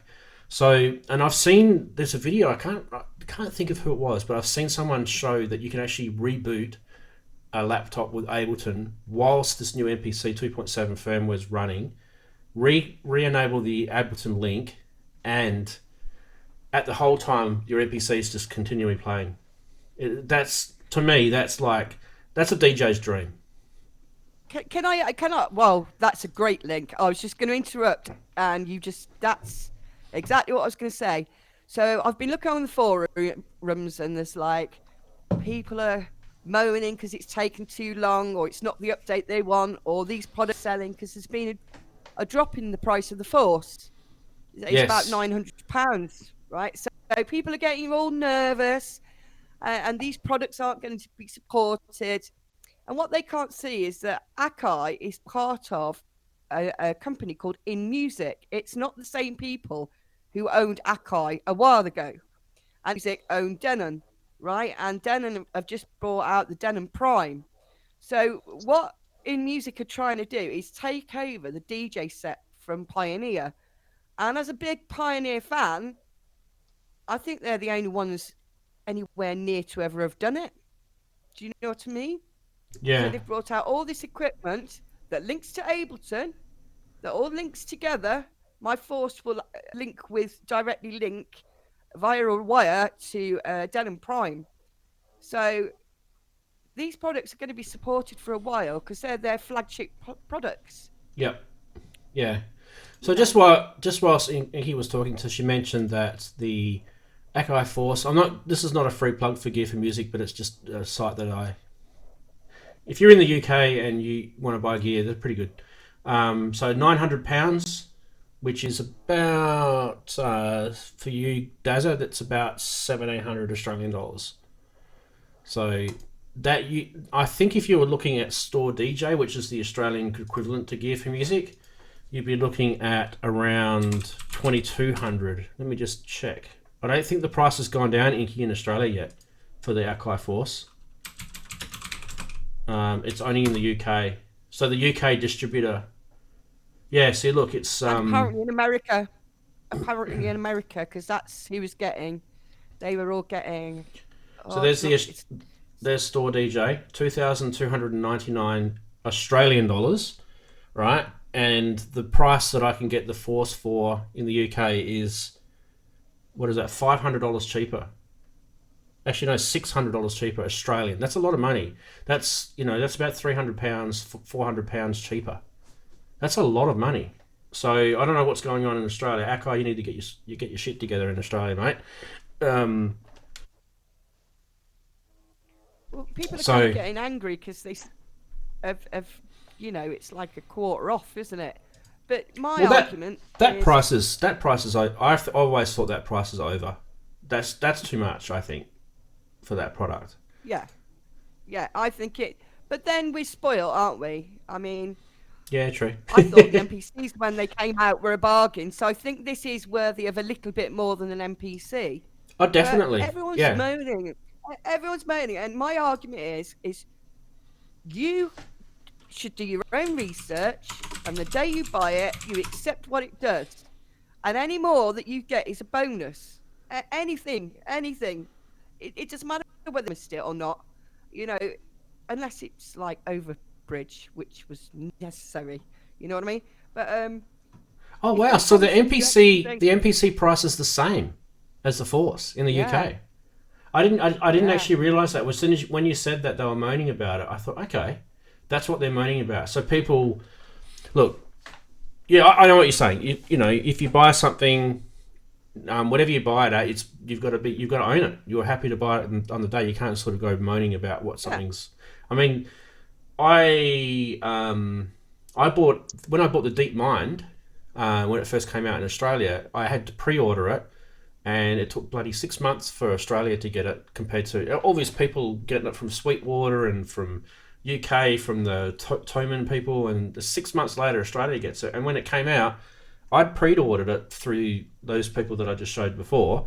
And then this bloke walks in the shop about a week later and gets a $200 discount cheaper than what I pre-ordered it for 2 weeks later after I bought mine. I've had mine pre-ordered for 6 months, and that sort of stuff really annoys me. So I think that's something that you can whinge about, but something that's been on the shelves for 2 years or a year and a half or whatever, they're always going to drop the price eventually. So you just have to understand that's how it works.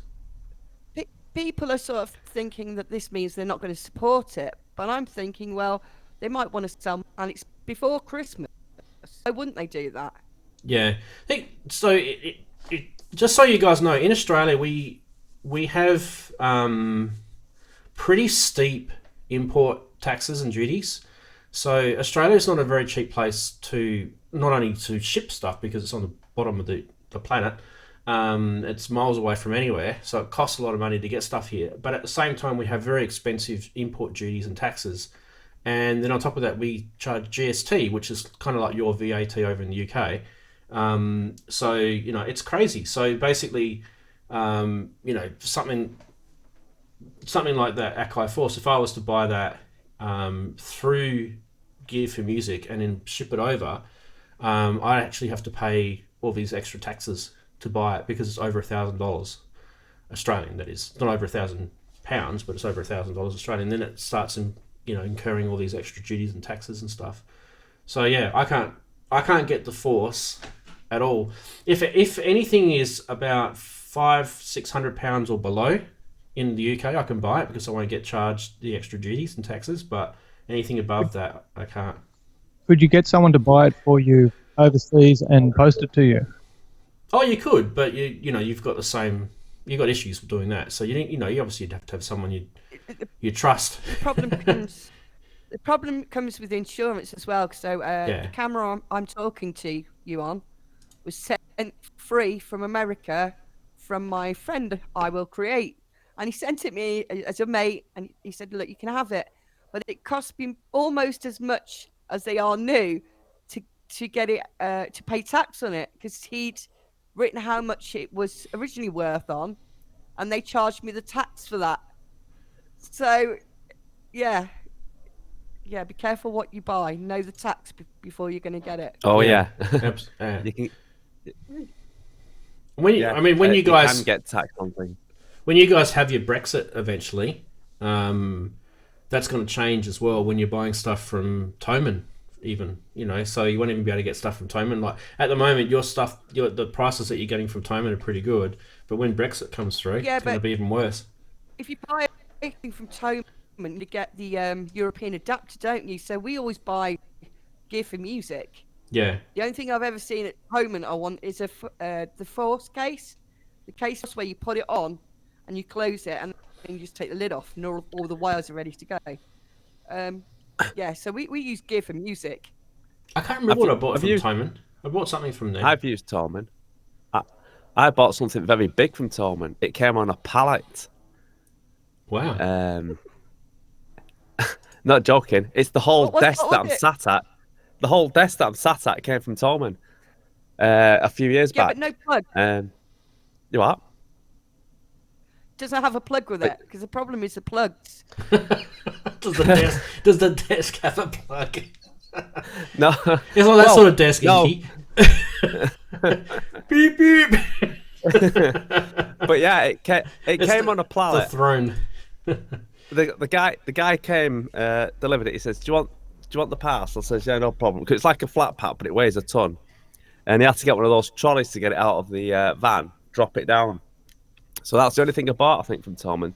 Everything else is not plug-in, but is gear for music or rub-a-dub in Scotland, especially for modular as well. They're not bad.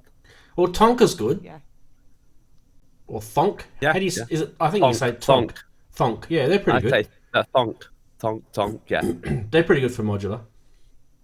So yeah, signal sounds. Oh, what?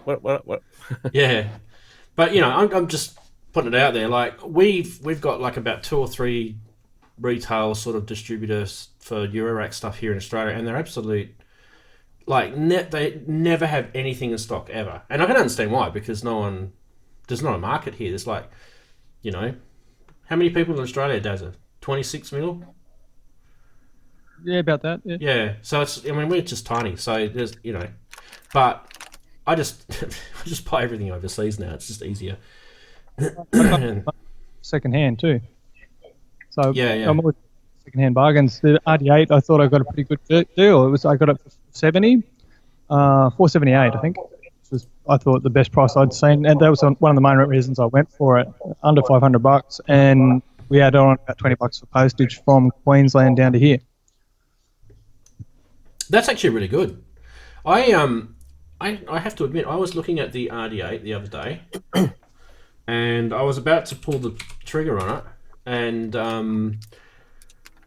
it's I've got to log in because I get special VIP pricing now. I mean, once you use Gear for Music in the UK, you'll get VIP pricing.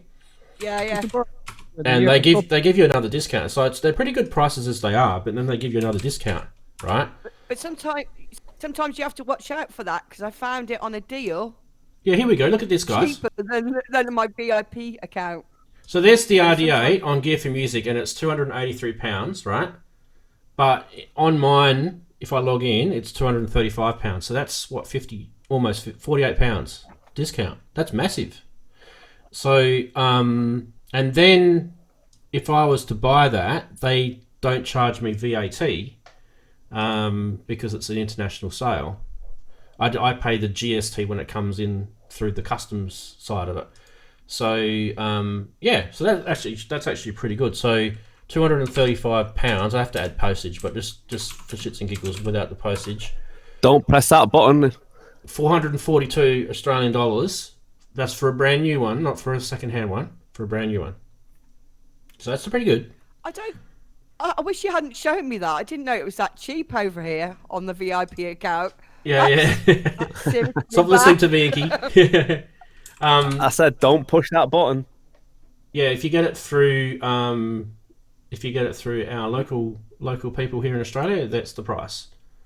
So I can get it for, what did I say? $442 importing it, and that's the price I have to pay locally, $599. So you can see why I'm not using a lot of these retailers in Australia, because they're just marking stuff up too much, and they have to make a profit, I understand, but not that much, surely. So anyway, enough ranting about that. I also wanted to keep my money in Australia. That was another reason for buying local. with music gear, it's hardly anything's made in Australia. So in that sense, I don't feel I don't need to be like patriotic. Do you know what I mean? Like the gear's made in Germany or Japan or China or whatever. So you don't need to be patriotic. There was a whole story to why this guy was selling it. He'd broken the head gasket of his car. He was like, the money. I played it once, so I've got to sell it. You it on my YouTube channel. Here's the link. The amount of Off-World Network saying the amount of gear that I buy, someone should be paying me. I do give a lot of people a lot of plugs, but I don't have that expectation from people to. I'm not an influencer, so I don't want to be that sort of person. But if people want to give me gear, I'm not going to say no. Of course, none of us will say no. All of us here, I've got a PO box. If you're wondering if you want to send what we call hardware donations, there's a PO box on my YouTube channel description. Go check it out. You can send me gear through that. And in fact, I would love to do a mailbag segment on my live stream. That'd be awesome. Inky wants something too. Look. I'm hugging Dazza. So do I. That went in my ear. That when you go that way, Dazzy, you're going into the darkness. It's like I've watched the Star Wars movie. You're going into the Sith world. Darren's already in the Sith world up there, up the top. Yeah.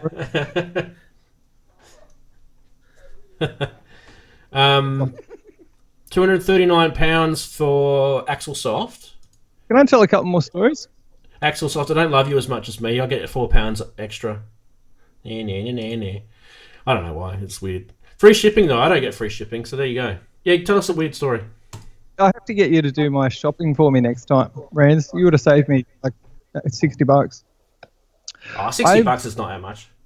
I did make a purchase this year that I totally forgot about. I bought a multi-track tape recorder, just a really cheap old one, but it's a match to the one I used to own when I was younger. So I've been playing around with that. It's just fun to record.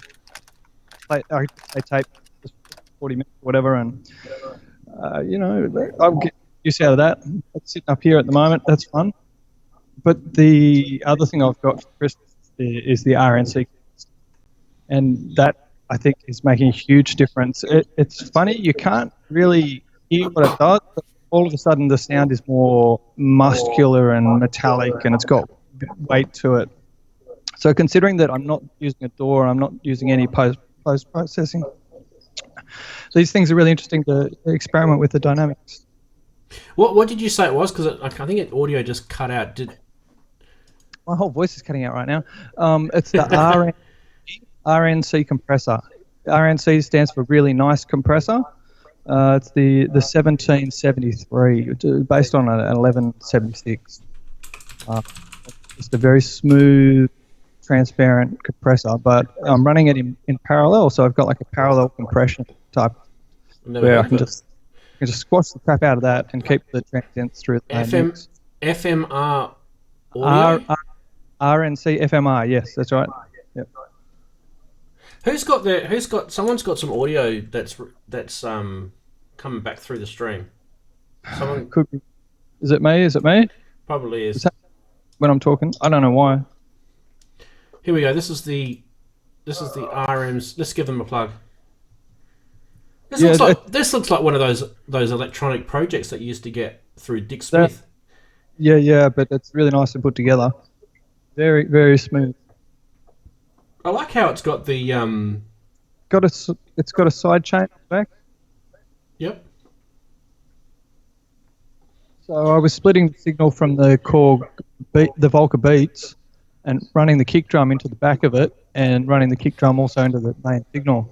Wow. So it was ducking the Novation base station and everything else. I haven't put those videos together yet. I've filmed so much recently, I just haven't even been able to put the video together. I've been doing like a video every day for the last month almost. Except for you still got that. That's whoa. You go, Darren. That's another thing. Yeah, that's another thing I want to do as well. Get some better cameras and do some videoing, and even do some You know, like GoPro videoing outside to go in my video as well. That's something else I want to do this year, next year. But a question to all of you. Yep. Is anyone, what gear have you bought that you really wanted and needed compared to the gear that you bought that you really wanted because you lusted? Who wants to go first? Everything. Everything. Inky wants to go. She's thinking about it. The Go, cables. Inky.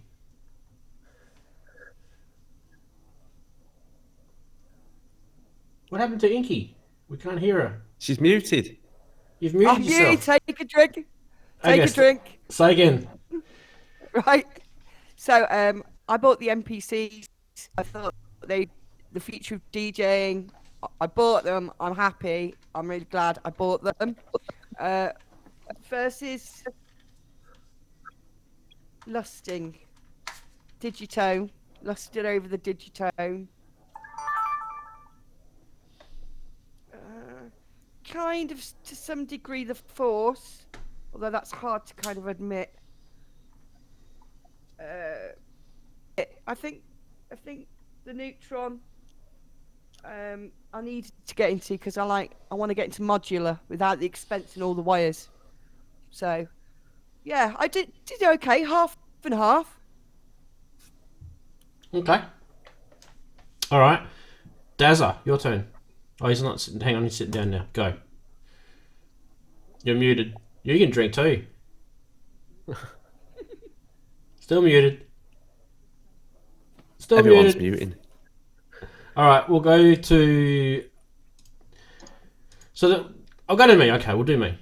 So the question was, just for those who are wondering what Darren's question was, it was, was there any sort of gear that we bought that we lusted over?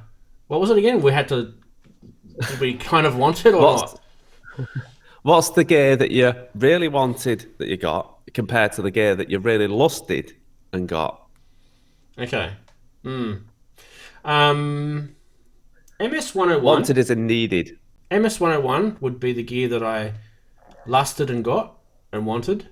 And VC-340 was the gear that I lusted to get and got, but was kind of... it kind of sits in the corner. It's not getting used There's much. always something. Yeah, so the MS-101's getting used heaps, and the VC-340 is, not getting used as much. Just while you're at it, Darren, you were talking about cameras. I don't know because you've been away for a bit. So I got this camera from Cash Converters, just a used second-hand camera, right? Oh yeah. It's just a cheap Sony Handycam, and it's 1080, right? And it does HDMI output and all that sort of stuff, and it's charged via USB, so it doesn't have to have a battery or anything like that. It's charged via USB, and I don't know if you guys can see that, but that's a GoPro clamp, and I've got the camera mount that I bought. It's a GoPro sort of camera mount adapter, and it just sits on top of the clamp, and I can just clamp that anywhere I want, right? And then I can move it around, whatever. So that, if you want to get yourself something that's really lightweight, really easy to use, also obviously it's got an SD card in it, so you can film directly onto the card and then take the footage out and blah blah blah. That's a really, really good camera. Sony, I would definitely recommend Sony for cameras at the moment. They are really good. So Has it got an audio in? Sorry, Rams. that one doesn't. I mean, that one's a very basic model. That one doesn't, but the next model up does. But you don't need audio in on your camera if you've got some sort of like Zoom recorder, or if you're recording your audio on something else, like onto your computer or something. So for me, I don't need audio in my cameras anymore. I used to, but now for many years I record, if I'm recording sort of on the field, I use the Zoom recorders, and then I just do the clap, and the Zoom recorder picks up the clap, the cameras pick up the clap, and then you synchronize the footage in Adobe Premiere. So the camera that's up here, the more expensive Sony one, is this one that I always use for my overhead shots. That one has audio in, and that one's got like PTZ, Zoom, all this sort of crazy stuff. So that one's 4K. It's much more high end than that. So what did I not show it? There you go. You can zoom in and stuff. That's that. I've shown you that camera before. So that's also a Sony camera. But that camera up there that I was showing you from the overhead shot, that's about a $1,300 camera. So they're not cheap. Whereas this one is $100 used at Cash Converters. $100. Seriously. And it's light as anything. That if I took that off here, that would not even weigh, I don't know, 50 grams, 60 grams or something. It's very light. It's really light. Almost to the point where it's kind of, it's when you pick it up, you think, oh my God, is this thing going to break?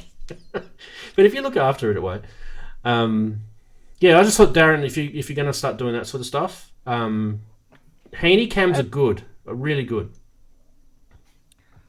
Berg, Yeah, Berg, actually. Sorry. He said that he got a couple of Panasonics. Panasonics are quite pricey though, but they are definitely good. They're pricey. Well, I realised I've got two quite old. Hold on. Panasonics. Yeah, like these things. Yeah, no, he doesn't use that. He doesn't use those. He uses they're like the DSLRs, the ones he uses. But yeah, similar. And you've paused again, Inky. Yeah. I think the is it the Canon G7? Yeah. What you did remind me. That's about 400 quid. Yeah. What was it interesting? Sorry, is he me? I got. So if you've got two identical cameras that are quite good, that makes different shots easy. Yeah. And don't forget, Darren. I don't know if you saw. I did the stream on this thing. Yes. That's what I wanted when you first brought it up about 3 or 4 months ago. That's insane. This thing is so good. Yeah.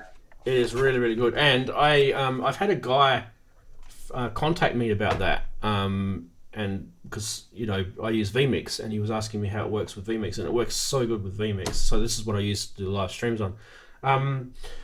What can I was going to show you guys another camera. Yeah, just give me a sec. I'll grab it.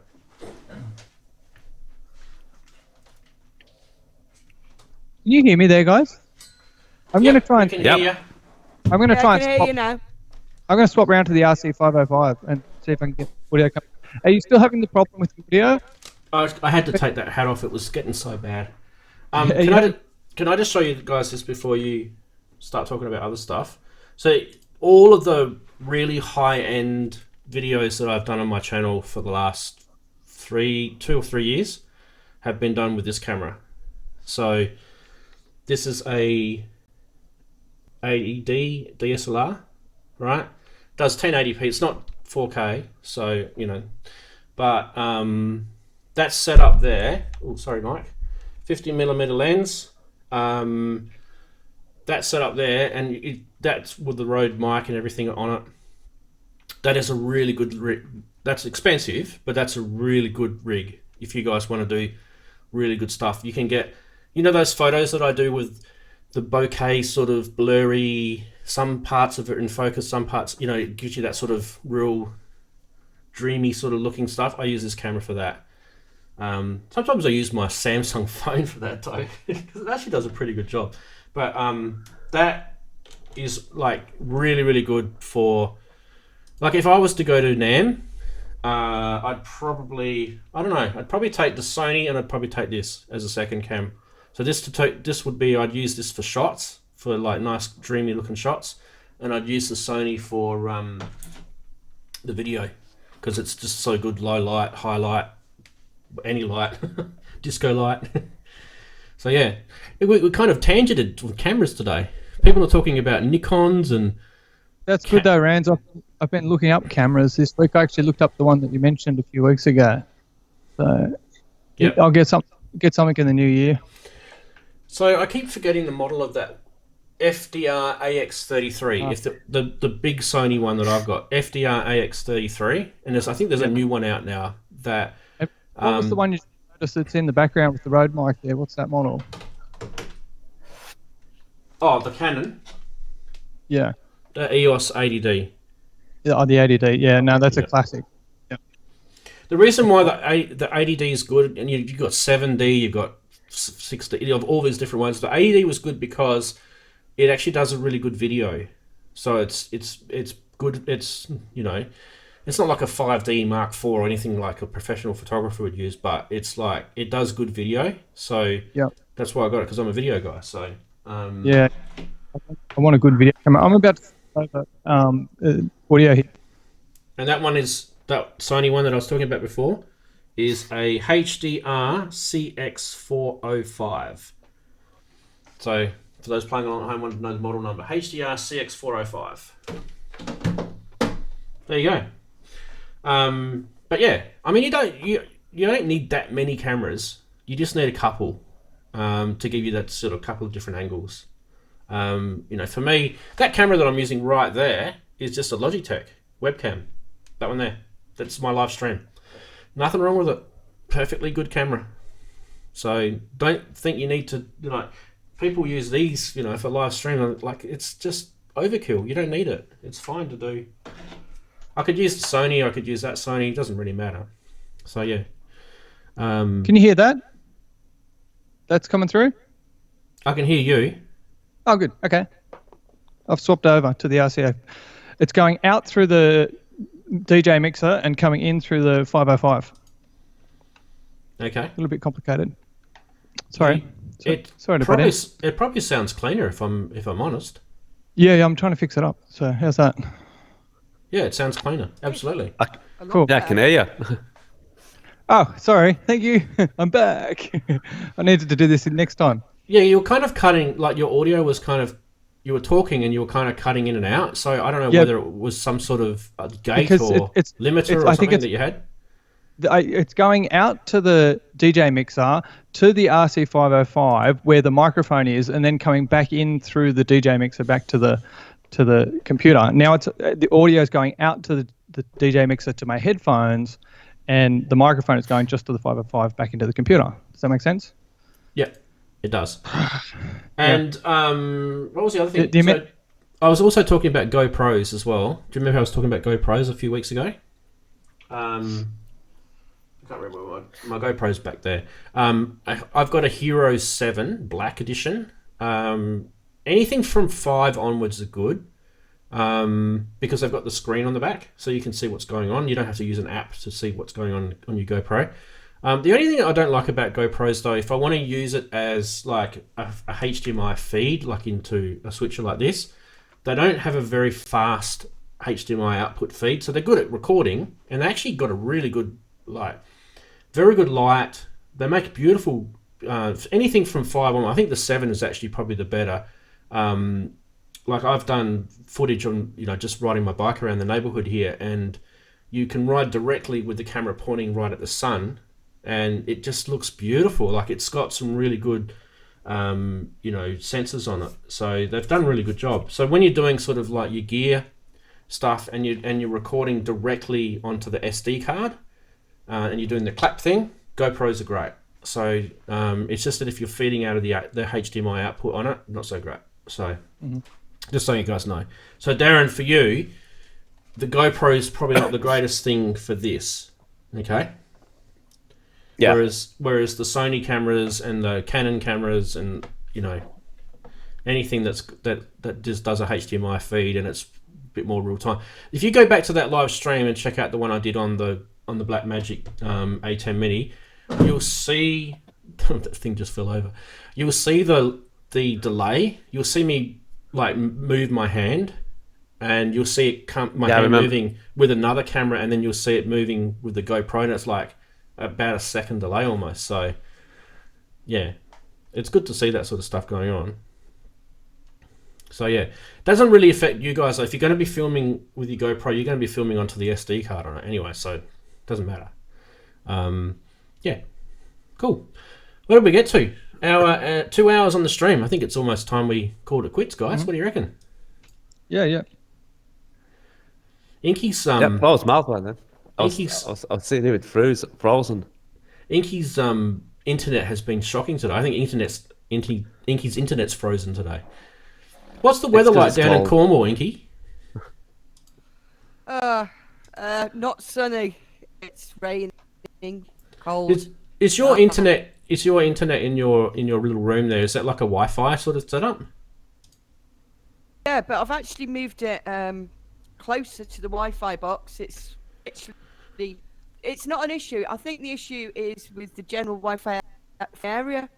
Right. Because I've seen them fixing it a couple of times, and for the last 3 or 4 weeks, it's people.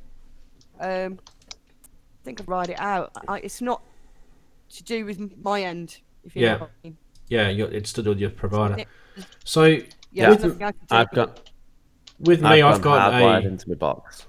Yeah, so with my connection, everything that I've got is all Ethernet cabled into so basically when I built this house, I actually Cat6 cabled the whole house. So where this desk is, it's cabled all the way back into like this little comms cupboard that I've got, and then that's where the router is. So there's no Wi-Fi. I've got Wi-Fi in the house, but my setup here is all done over the wire. So it's very, very, very reliable. Well, I've made it so that's now possible. However, I think it's a general area because everybody's on the internet now. So just so you're oversubscribed. I think I'll Inky, try just it. I think just I'll go for hardwire it in. just go for wiring it in, Inky, because that's what I've done. It's just straight into the router Ethernet, because Wi-Fi, no matter how close you are to it, it's still piffy, to be honest. Yeah, but I think she's saying that her ISP's part of the problem. Right. So yeah, go with is your ISP like a wireless ISP? Is it changed in a week? Is your ISP a wireless one, Inky? She's dropped out. Sorry, it's very wireless. Is your ISP like a wireless ISP or is it cabled ISP? No, we lost her. Her ISPs are not very good ISP. Cable. Oh, it is cable. Well, definitely go straight into it then via Ethernet. Yeah, I'd cable. I'd run a blue cable from the box to the computer. Yeah, even if you have to unplug it when you're finished. Look at her. She's. It's like the musical chairs game. And then. Let's see if we can make everyone in the chat think that we've all frozen. My fingers are shaking. Look at Dazza. Dazza, you can see your head moving, mate. I can't be frozen because my lights are changing colour. You could look like you're frozen because you're just frozen actually in real life frozen. He is frozen. Yeah, but the lights are changing colour, so it never look frozen. He's in Manchester. Anyway, guys, I think we're just getting stupid now, aren't we? West Country underwater cable. That's a brilliant one. If it was fibre, it'd be all right. You'd be able to put fibre underwater.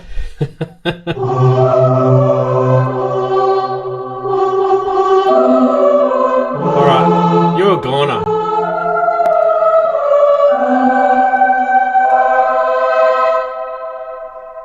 You do know I can mute you, Dazza.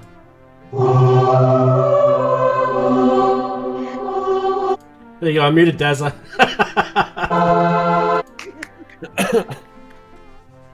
Here we go.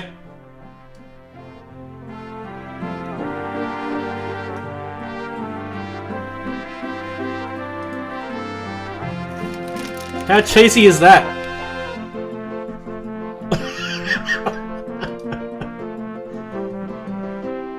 I'm going to stop that. That is, if anyone's playing like with computers and MIDI from the 1990s, that is General Sound Canvas or GS Sound Canvas from Roland.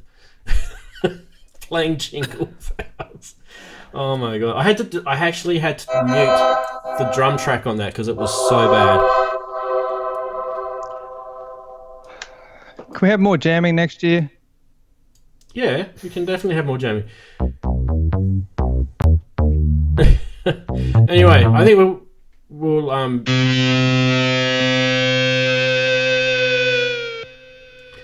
going to turn yours down. It's so loud. Yeah, yours is really loud. Oh, sorry. That's I okay. can't tell from. I think we're going to end the stream anyway, guys. So I just wanted to wish everybody here that's been my video callers in for the past 6 months or whatever it's been that you guys have been coming in. I just really want to say a massive, huge, warm Merry Christmas to you guys. A big thank you for everything that you guys have brought to this channel. It's been hugely appreciated. And Tazza is so distracting. Tazza, you're just a naughty boy. And everyone that's in the chat, you guys who come along week after week, it's so nice to see you guys coming and supporting the channel too. So wishing you guys a very, very safe and happy Merry Christmas as well. Hope Santa brings you something beautiful for your tree. Hopefully it's a Moog one. Yeah, so do you guys want to say a quick Merry Christmas before we go off? Starting with you. Who can I randomly pick? Darren, go. Oh, just a happy Christmas to all. Fantastic. And Inky, go. And a happy Christmas to you all too. And it's been a wonderful 6 months. I've met you all. Beautiful. Thank you. And then Dazza. Yeah, thanks, guys. You've all helped me enormously, and let's have a great year ahead in 2020. It's going to be massive. Thank you. Beautiful. Thanks, everyone. And so we're going to sign off. Definitely see you guys in the new year. I don't think there'll be a stream next week because it's too close to Christmas. So, but we'll see. You never know. I might have something up. But anyway, see you later, everyone. Bye. Bye. Bye.